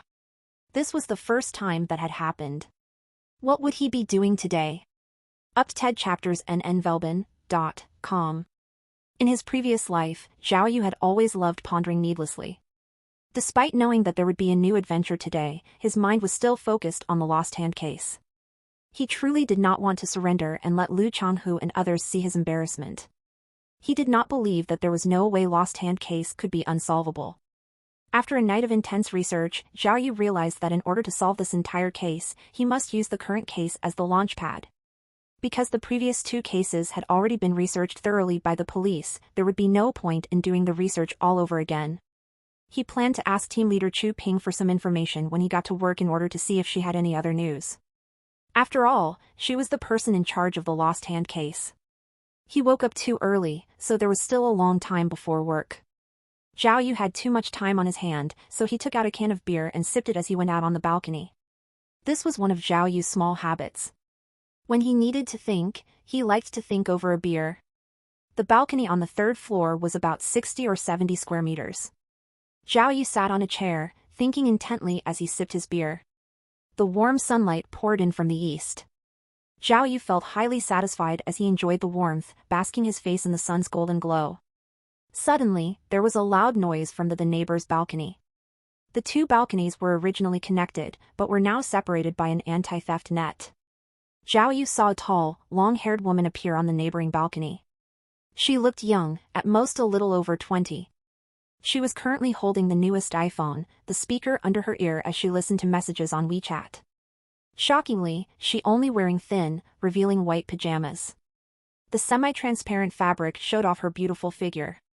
Zhao Yu could clearly see that she was not wearing any underwear. Regarding the neighboring beauties, Jiang Dafeng really was not kidding.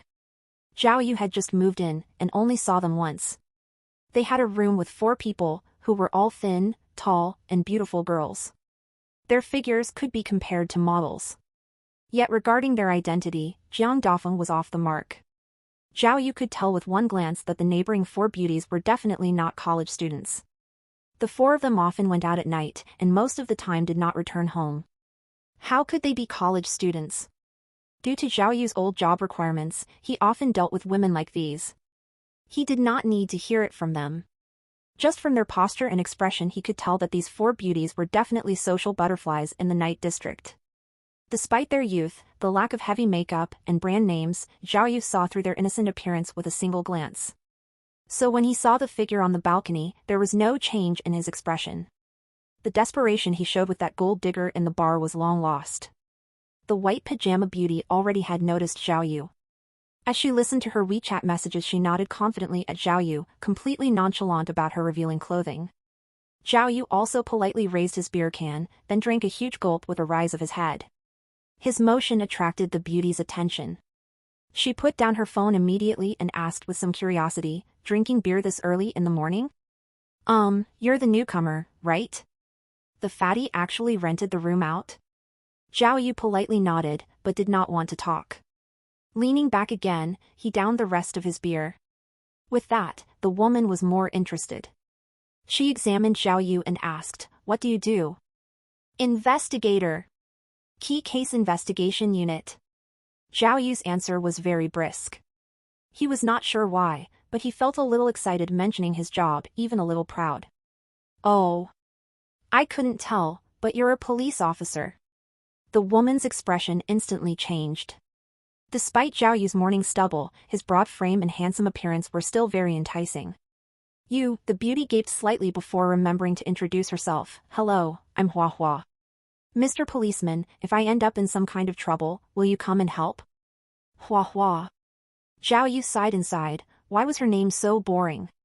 "Girl, don't tell me your first name is Bai? Also, has your house never had pets?" Zhao Yu thought to himself. Seeing the woman waiting for his response, Zhao Yu replied without a pause, "Nope." Miss Hua Hua was very surprised by his response. Every man that had met her was desperate to please her, groveling in front of her. Yet the man in front of her did not even bat an eye. "Why?" she asked in a hurry. "Because I'm an investigator on the Key Case Investigation Unit." Zhao Yu stood up slowly with a smirk and spoke with pauses. "All those I meet are dead people." Hua Hua stared hard for a while digesting his words, then forced an awkward smile. Seeing Zhao Yu return to his own room, she crossed her arms and muttered, "Insane." The truth was, Zhao Yu used dry humor and ended the conversation early not because he did not care to make friends, but because he was worried he could not actively be someone's friend. He knew social butterflies like Miss Hua Hua much too well. If you got caught with them, there would only be tragedy. He had seen too many living examples of such. No matter what man, if they fell for that kind of woman, it was like an addiction with no return. In the best-case scenario, families were broken. The worst-case scenario was complete financial destruction. When he saw those sorts of situations before, his seniors all sincerely warned him, "Remember, one shouldn't harm their own neighbors, do not date H**s, especially since she's under your command. Do not touch." Zhao Yu was mindful of his seniors' words, and had no desire to get close to Hua Hua. But he knew clearly in his mind that today his adventure words were fire and water mixes, and yin-yang coexists. Perhaps if he had chatted more with Miss Hua Hua, he might have been able to date a babe.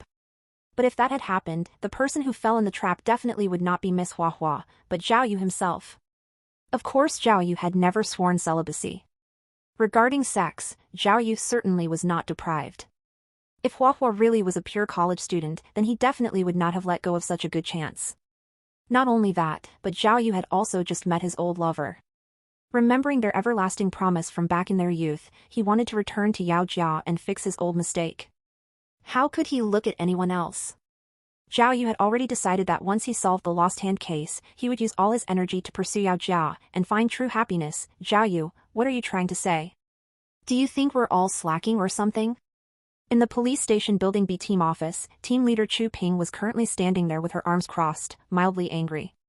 Many investigators on the B team surrounded the office, highly interested in seeing what the commotion was about. "I didn't mean it like that," Zhao Yu explained. I just felt that since the culprit cut off Luo Mena's hand but didn't leave any evidence, he must have planned this ahead of time.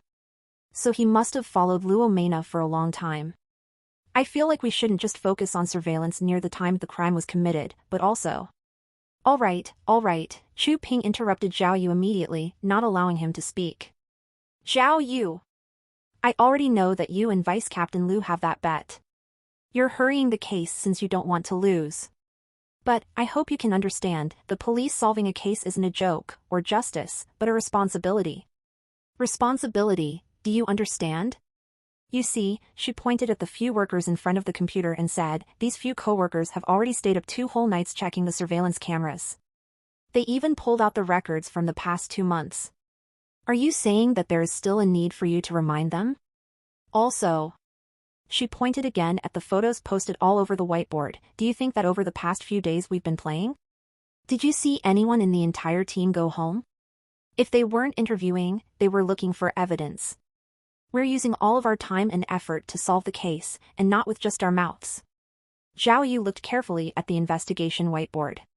It was packed with various information, photos of the victim, background information, and possible suspects. There were also potential relationships and evidence circled in red. The amount of information was staggering. It was easy to tell with one glance that it had been assembled with a huge amount of effort. It was the first time that Zhao Yu had seen this, and it was news to him. No wonder the police were always on his tail before. These people were so careful.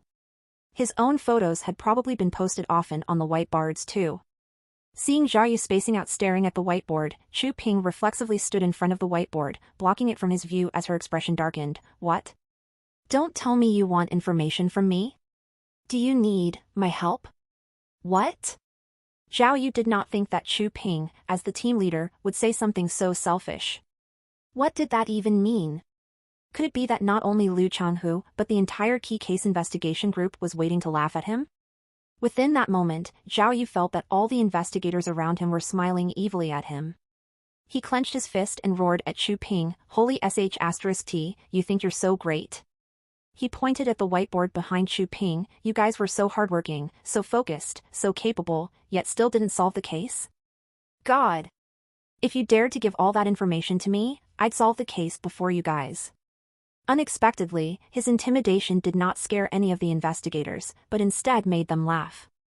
Even Chu Ping was unaffected. She uncrossed her arms and said, "All right, Zhao Yu. All the information here, take them as you will. Later I'll tell Liu to make a set of complete information for you, without a single word or photo left out. We'll see how this great detective Zhao solves the case before us, okay?" Hearing Chu Ping's words, the investigators on Team B made even more expressions mocking Zhao Yu. Okay. Zhao Yu did not care at all. What he truly needed was the newest information on the lost hand case, so he agreed immediately. When Zhao Yu went back to his office desk holding a whole crate full of investigation materials, the investigators on a team looked at him with bewildered eyes. No one knew what Zhao Yu was thinking. Zhao Yu pulled a whiteboard in front of his office desk and imitated the other one, putting up stickers and information from his book. Humph. What's the big deal? Zhao Yu thought. Don't pretend like you guys are the only professionals, I'm not bad either. In his old life, when he needed to catch a traitor, Zhao Yu had sat in the snow for a whole month. Just sticking pictures on the whiteboard in front of him, how hard could that be? But it had not even been an hour before Zhao Yu felt completely clueless. He finally understood that sorting through these complex bits of information was not something that everyone could do. Despite all the information in front of him, to transform them into evidence was not as easy as it seemed. There was a need for a sharp mind and great analytical ability, things Zhao Yu lacked greatly. Gradually, Zhao Yu felt like he could no longer add to the whiteboard, as if his brain had short-circuited. He sighed and raised his head to see Li Bei's empty office desk. Where did the girl go? Maybe she could help him with this. But today was the day to officially conclude the Taser rape case. As a member on the information team, Li Bei went with Captain Li to the city police station to report the case. They would be back the next day. As if his day was not bad enough, just as Zhao Yu came to a screeching halt in his progress, the system in his mind started the finishing message. The system told him today's adventure was finished, the completion was a pitiful 9%. With a completion rate like that, obviously there were no rewards. Holy sh*t. Zhao Yu checked his watch. The system had not even started 5 hours ago. How come it was already over? Could it be that the adventure the system had given him had been wasted?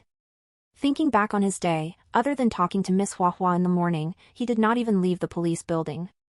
Therefore, it was easy to tell that this time the adventure's main point was Miss Hua Hua. If Zhao Yu had not chosen to end the conversation quickly with his dry humor, maybe something would have happened with Miss Hua Hua. But not getting close to Miss Hua Hua did not make Zhao Yu feel the least bit of regret. He was only a little frustrated. It seemed like the miracle system did not intend on helping him solve the lost hand case. If it continued like this, what could he use to solve this case? To beat the stupid Lu Changhu? He could not rely on the system, and there was no progress on the case. Not to mention, the entire investigation team was waiting to laugh at him.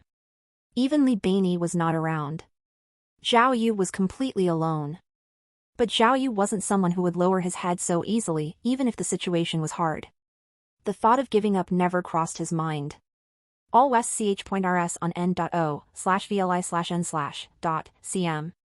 It's just standing alone. Even if I stand alone, I will not fall. I will never give up until the very last second, he thought triumphantly. Humph. Not to mention, there might be some random miracle that could happen. Wait, thinking this far, Zhao Yu suddenly remembered something, focusing on an exciting possibility.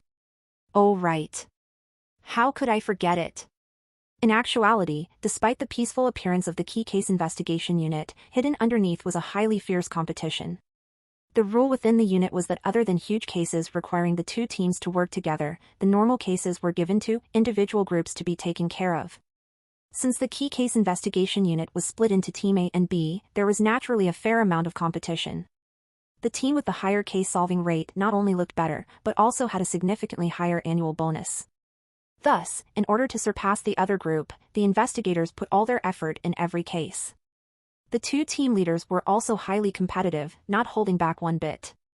Over the last few years the teams had been fairly even, and shared the reward equally for years. But ever since team leader Chu Ping had been promoted as the leader of Team B, the situation changed completely. Using her own rich experience and excellent leadership, Chu Ping solved many difficult cases, and within a year, left Team A in the dust. Last year, Team B investigators were given a whole 5,000 yuan bonus over Team A. The people of Team B were ecstatic. Ever since the start of this year, Team B was even more fierce, already having a huge lead against the other team, leaving Team A even further behind. Under such pressure, Team A leader, Mao Wei, obviously carried the biggest burden of all. Yet, despite all of his hard work, he could do nothing about the situation. In the end, not only did he lose to Chu Ping, but during a fierce chase he accidentally fell from a building and ended up in the hospital. After Mao Wei's injury, the leadership of Team A was temporarily given to the vice-captain Lu Changhu. But he could care less about the salary of Team A, and naturally did not bother competing for case-solving rates. Every time there was an important case, he pushed it towards Chu Ping. Team A was even more pitiful than before. All of them were so defeated and ashamed, seeing no way to come back.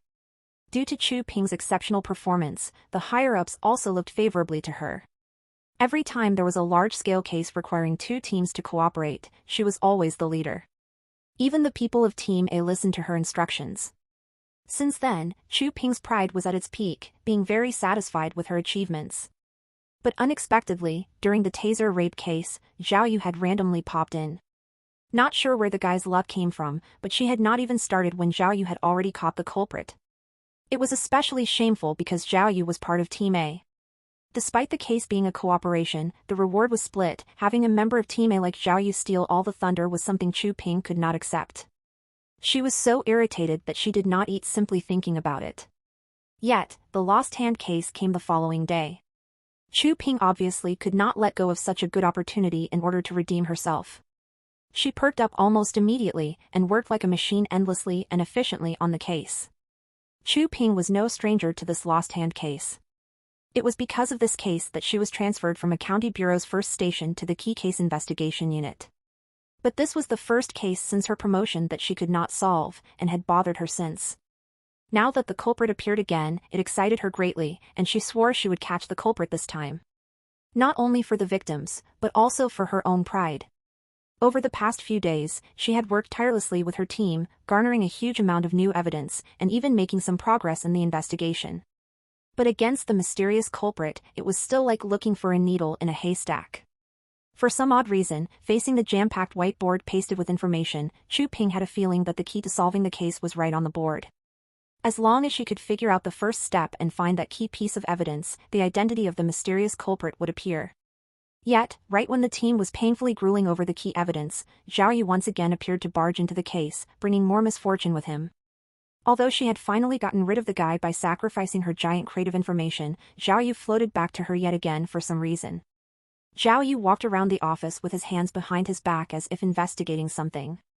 As he shuffled through the Team B office, he completely ignored all the hostile eyes around him. Zhao Yu? Chu Ping's tone was a bit more than annoyed. What are you doing back here? To sabotage us? Didn't I already give you all the evidence you wanted? After the long competition, the members of Team A and B almost felt a little like enemies. Despite only being separated by a wall, the two groups rarely visited each other. Seeing Zhao Yu come with clear ill intent, Team B prepared for the worst, guarding against him as if guarding against a thief. Just in case he stole or broke something. Nothing, nothing. Zhao Yu giggled a little at Chu Ping. You do you, I'm just here to tell that one guy something. Just now he said he was sending me the BMW surveillance camera things. I don't need it anymore. I already got too much evidence, can't use it all. That's it, go do your work now, I'm going. No need to send me off. After that, Zhao Yu strutted out slowly. For some reason, seeing Zhao Yu's receding figure, the members of Team B felt as if an immense weight had been lifted off of their shoulders. Even Chu Ping let out a sigh of relief. Returning to his own desk and sitting down, Zhao Yu giggled non-stop, almost like a monkey. The investigators of Team A saw and shook their head, thinking Zhao Yu went even crazier. In reality, little did they know that Zhao Yu had not merely walked into Team B's office for fun, but had planted a bug. This was the Key Case Investigation Unit office. Naturally there were many measures against bugging, but Zhao Yu's bug was the cream of the crop, completely invisible. How could it be detected? When Zhao Yu was in Team B's office, he controlled the invisibility eavesdropper within his mind, easily placing it on the whiteboard. The entire process from setup to implanting was completely invisible. Other than Zhao Yu himself, no one could see it. After the implanting process, a button suddenly appeared in Zhao Yu's mind which could be controlled with his mind. Once turned on, Team B investigators' conversations could be heard very clearly. Full 0W current novels on n/o/v/3l/b in.co/m. Zhao Yu smiled sneakily. Team leader Chu had never expected this, right? This is called there's always someone better, I'll slip past your every guard. Originally Zhao Yu truly had not expected that his first time using the system items would be on his own people, but this time they forced his hands. It was their fault for looking down on him. Hearing talking coming from Team B's office, Zhao Yu was very excited. He was planning more misdeeds. Once Chu Ping saw a possible suspect, or locked on the culprit, then he would be one step ahead of them. He's going to catch the culprit and take all the glory. Luo Mena's BMW was last stopped in an alley on Jiueqi Street, one of the Team B investigators said. That alley leads directly towards the Jiangjun Shrine LC district, then splits into many directions that can be used to go to any area in Qingshan City. We've already found all the surveillance cameras we could, but still haven't found any suspicious persons. Chu Ping spoke. If he could avoid this many surveillance cameras, there are only two possibilities. Either the culprit is very familiar with this area, or he lived around here, and after cutting Luo Mena's hand off, he went straight home. Team leader, another investigator spoke up. Jiangjun Shrine area is very complicated, with at least 900 residents, not to mention many part-time workers with their houses rented out. It will be very difficult to investigate thoroughly. However, Yao Hui and De Peng have already started. Full 0W current novels on n/o/v/3l/b in.co/m. I see, try your best. Chu Ping paused for a moment as if pondering something, then spoke up. Lu, what does Luo Mena's blood test say? Yes, team leader, the investigator called Lu immediately answered. The test showed that there were two types of anesthesia in Luo Mena's system. One is a high concentration of ether, which works through inhalation. The other is an injection-based drug named compounded thiamine, which works intravenously. So first the culprit used ether to knock her out, then injected her with the other drug. Chu Ping remarked. Exactly the same as the first two victims of the lost hand case. The components of the medicine are Long Ping, ketamine, phencyclidine hydrochloride, and bucinazine, Liu continued. This sort of anesthetic is also known as the treasure of the sleeping deer. It is used for sedating large animals. T. Zhao Yu was currently sitting at his desk, not even needing earphones to clearly hear Team B's discussion. As he heard all this, he also logged information down on his own whiteboard, putting down all the useful evidence. He had not known, and was shocked by the fact that the medicine used to anesthetize Luo Mena was used for animals. I've already done some research. This type of anesthetic is usually fed to animals for sterilization. It is often used in urban villages, Liu continued. We can't track down the source of this medicine. Yes, the report also said that the dosage the culprit used on Luo Mena was nearly fatal, causing Luo Mena to be knocked out cold for nearly 5 hours. If it was used on someone with a weaker condition, I fear. Team leader Chu Ping pondered. I remember that the first two cases of the lost hand case also used the same anesthetic and dosage. Just like this time, the victims were knocked out for nearly 5 hours. Logically, there would be no need to use such a high dosage to cut off a hand. The culprit, why would he use such a high dosage? Maybe because he's new at using the anesthetic, one investigator suggested. This is already the third case, Chu Ping rebuffed the idea. Even if he's a new user, he would have figured it out by now. Not to mention, aren't there also instruction manuals? Could it be, another guessed, the culprit had some kind of grudge against the victims? Purposely using large dosages and hoping they would die? Even less probable. Chu Ping quickly refuted again. If he wanted to kill someone, why wouldn't he just leave after he cut off their hand instead of giving first aid? If you ask me, the culprit used such a high dosage because he was afraid that the victim would wake up too quickly, which may have led to the victim recognizing his identity or his escape route. Liu, look on the report, where's the injection location? The back of the left hand, where the vein is. It is a common area for injection, no special notes. Hearing Chu Ping and others' analysis, Zhao Yu was also secretly learning their methods. It was why they were professionals at their job. Zhao Yu had to learn it well. Yet, as he listened, Zhao Yu felt even weirder. Why was it that all the information and details he heard through eavesdropping, he was not able to find in the information Chu Ping gave him? Oh, Zhao Yu finally realized, holy sh*t. It was on purpose.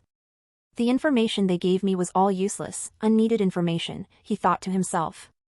Really? Zhao Yu could not help but be agitated. He could not believe that the key case investigation unit was this shady. This sort of sabotage and guarding against their own was almost a match for his old job. Che! Zhao Yu made a sound of annoyance. After he calmed down, Zhao Yu quickly relaxed, thinking, since you guys sabotaged me first, don't be angry when I return the favor. This time, I'll take all the glory for sure.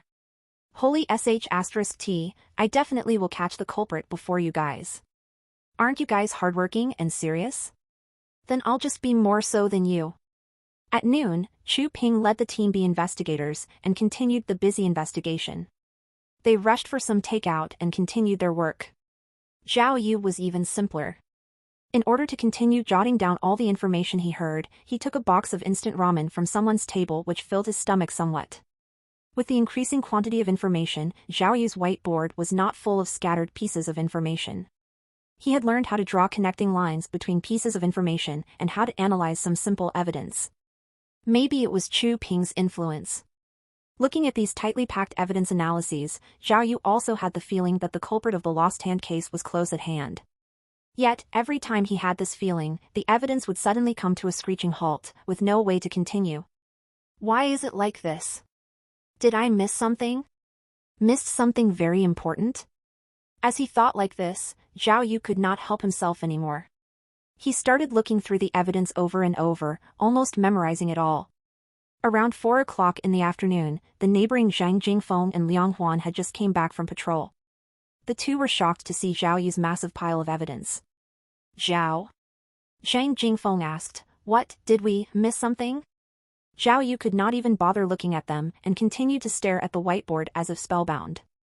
Oh, isn't this the lost hand case? Liang Huan recognized it instantly and took a sip of water, sighing, "Ah. Because of this case, we couldn't even finish investigating the other case." "Say, do you think a hand is more important than a life?" Liang Huan's words finally attracted Zhao Yu's attention. He asked, "What do you mean?" Zhang Jingfeng sat down, ranting, "See. The higher-ups want us to help Team B to investigate the lost hand case and told us to temporarily put the brutal murder case on hold. You guys are investigating it too? What did you guys find?" Zhao Yu saw that they had just come back. Maybe they had new evidence, so he was curious. Zhang Jingfeng rushed to answer first, just talking with the traffic department and the forensics department. "We followed the captain's orders and investigated the victim's BMW. Wasn't it already investigated? Why again?" Zhao Yu questioned further. "The day of the case, a lot of traffic surveillance cameras got shots of the BMW," Liang Huan answered, "but the weird thing is, none of them could see the driver. It's not that they could not see the driver clearly, but that they could not see the driver at all." "Why?" Zhao Yu was interested. "Was there a reason?" "Yeah." Zhang Jingfeng and Liang Huan nodded in sync eagerly, apparently.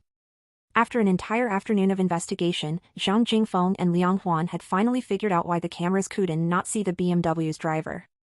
After the forensic department's repeated investigation, they saw that on the inside of the BMW's windshield, there were signs that something had been stuck on it with glue. Testing showed that the residue of glue had been left by some sort of glass stickers. The professionals in the forensics department suspected that on the day of the crime, the culprit probably had done something to the windshield. He may have used some sort of one-way mirror.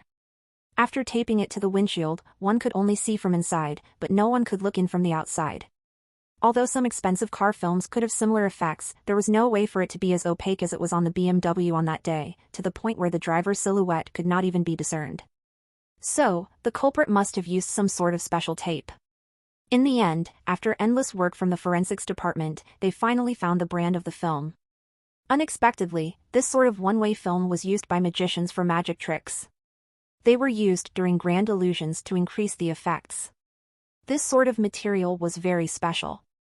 Currently it was not produced within China, and could only be imported from another country. If you ask me, Liang Huan saw there were not many people in the room and lit a cigarette, lowering his head and taking 2 deep puffs. "This lost hand case is pretty much solved. The senior told us that the more effort the culprit put into making this a perfect crime, the more evidence is left behind. This time is definitely life that." "Why?" Zhao Yu was curious. "If the sticker material is that special, once we look up the source, no matter if it was bought online or in person, we can find the target right away." Liang Huan blew out a smoke ring. "Zhao, if you ask me, your whiteboard is full of shenanigans. It's useless." "Oh," Zhao Yu thought carefully. It seemed that a perfect crime was not that easy to achieve. The more there was to consider, the more mistakes you could make. If the culprit was caught because of the glass film, he would have many regrets. If it was like this, then Chu Ping must have already grabbed a hold of this evidence. "All right, I'll monitor them and move right away once the target appears." At this time, Zhang Jingfeng and Liang Huan cleaned up the office and pulled out some documents. They put on their jackets, ready to leave. "What? Is it time to leave?" Zhao Yu looked at his watch. There was still about an hour before it was time to leave work. Liang Huan smiled. "If it wasn't for Team Leader Chu's orders, we would have already gone home." Zhang Jingfeng patted Zhao Yu on the shoulder. "Don't work too hard.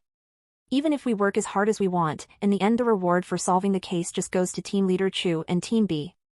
Just rest up. Come on, how about we go play some pool?" Zhao Yu examined the two in front of him and felt rather conflicted. It looked like every police officer was also different.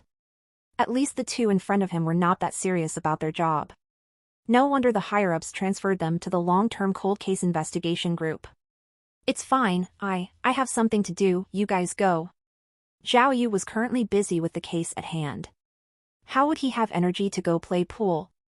"All right," Zhang Jingfeng tilted his head, "we'll go play then. Once we get transferred to the traffic department, we probably won't get to play that much." The two gathered their belongings and got ready to leave. "Wait," Zhao Yu suddenly remembered something and asked in a hurry. "Right, you guys were looking at that murder case, how goes it? The one from 10 years ago? Did you guys find his wife?" Liang Huan sighed heavily. Don't even mention it. Being reminded of the Uptown murder case, Liang Huan quickly lit another cigarette. Nothing but dead ends. We did find the victim's wife, but Zhang almost got murdered by her current husband. What do you mean? Zhao Yu was interested. But right at that moment, a female investigator walked by. When she saw the three of them, she immediately started yelling, Liang Huan. What kind of attitude is this? Put out the cigarette. Okay, Liang Huan immediately threw away his cigarette, then muttered to himself, fierce woman. This is the worst thing about cold cases. Zhang Jingfeng continued the conversation. Think about it, the victim's wife finally returned to normal, made a new family, and even had kids. Then we come in and rub salt in the wound. Who would like that? Oh, Zhao Yu shook his head, so you're telling me, you guys got kicked out before you even got to investigate? Not really, Liang Huan took over the conversation, this was work after all. We're working for the people. With some persuasion, we managed to get some information. But the wife told us the same thing as before, the victim was a terrible person with a lot of enemies. People often broke their windows, and their door would be vandalized with paint. Other than that, nothing new. Actually, according to the neighbor's testimony, the victim had a huge temper and often hit his wife when he was angry, Zhang Jingfeng continued. If you ask me, his wife couldn't wait for him to die. Then, another lover? Possibly? Zhao Yu asked. He really wanted to know if his guess was right or not. Definitely not. Liang Huan answered definitively. We already read through the huge amount of evidence and even found some witnesses. The victim's wife was abused by the victim. Forget a lover. Every day, she was almost afraid to leave the house. Her and the current husband also met 2 years ago. Before that, she was single. Hitmen are even more out of the question. Zhang Jingfeng answered. The two were insanely poor, with nothing but debt. They wouldn't even be able to shell out $5. This is the same as before. Just like a huge loop, we're back to the start again, Liang Huan said. Other than getting hostility, we didn't learn anything.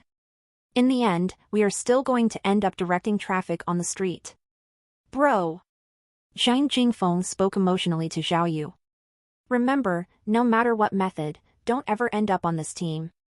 This is basically a hole. There's only in, no out. You take care of yourself, we can go now.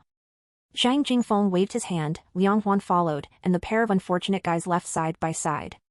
Watching their backs walk further and further away, Zhao Yu felt some sort of sadness for them. After a few years, would he end up like them too? No way. The stubborn Zhao Yu woke himself up again. No matter what, he would definitely not lose the chase for the lost hand case. Well, that's all for this part, truckers. See you all in next video.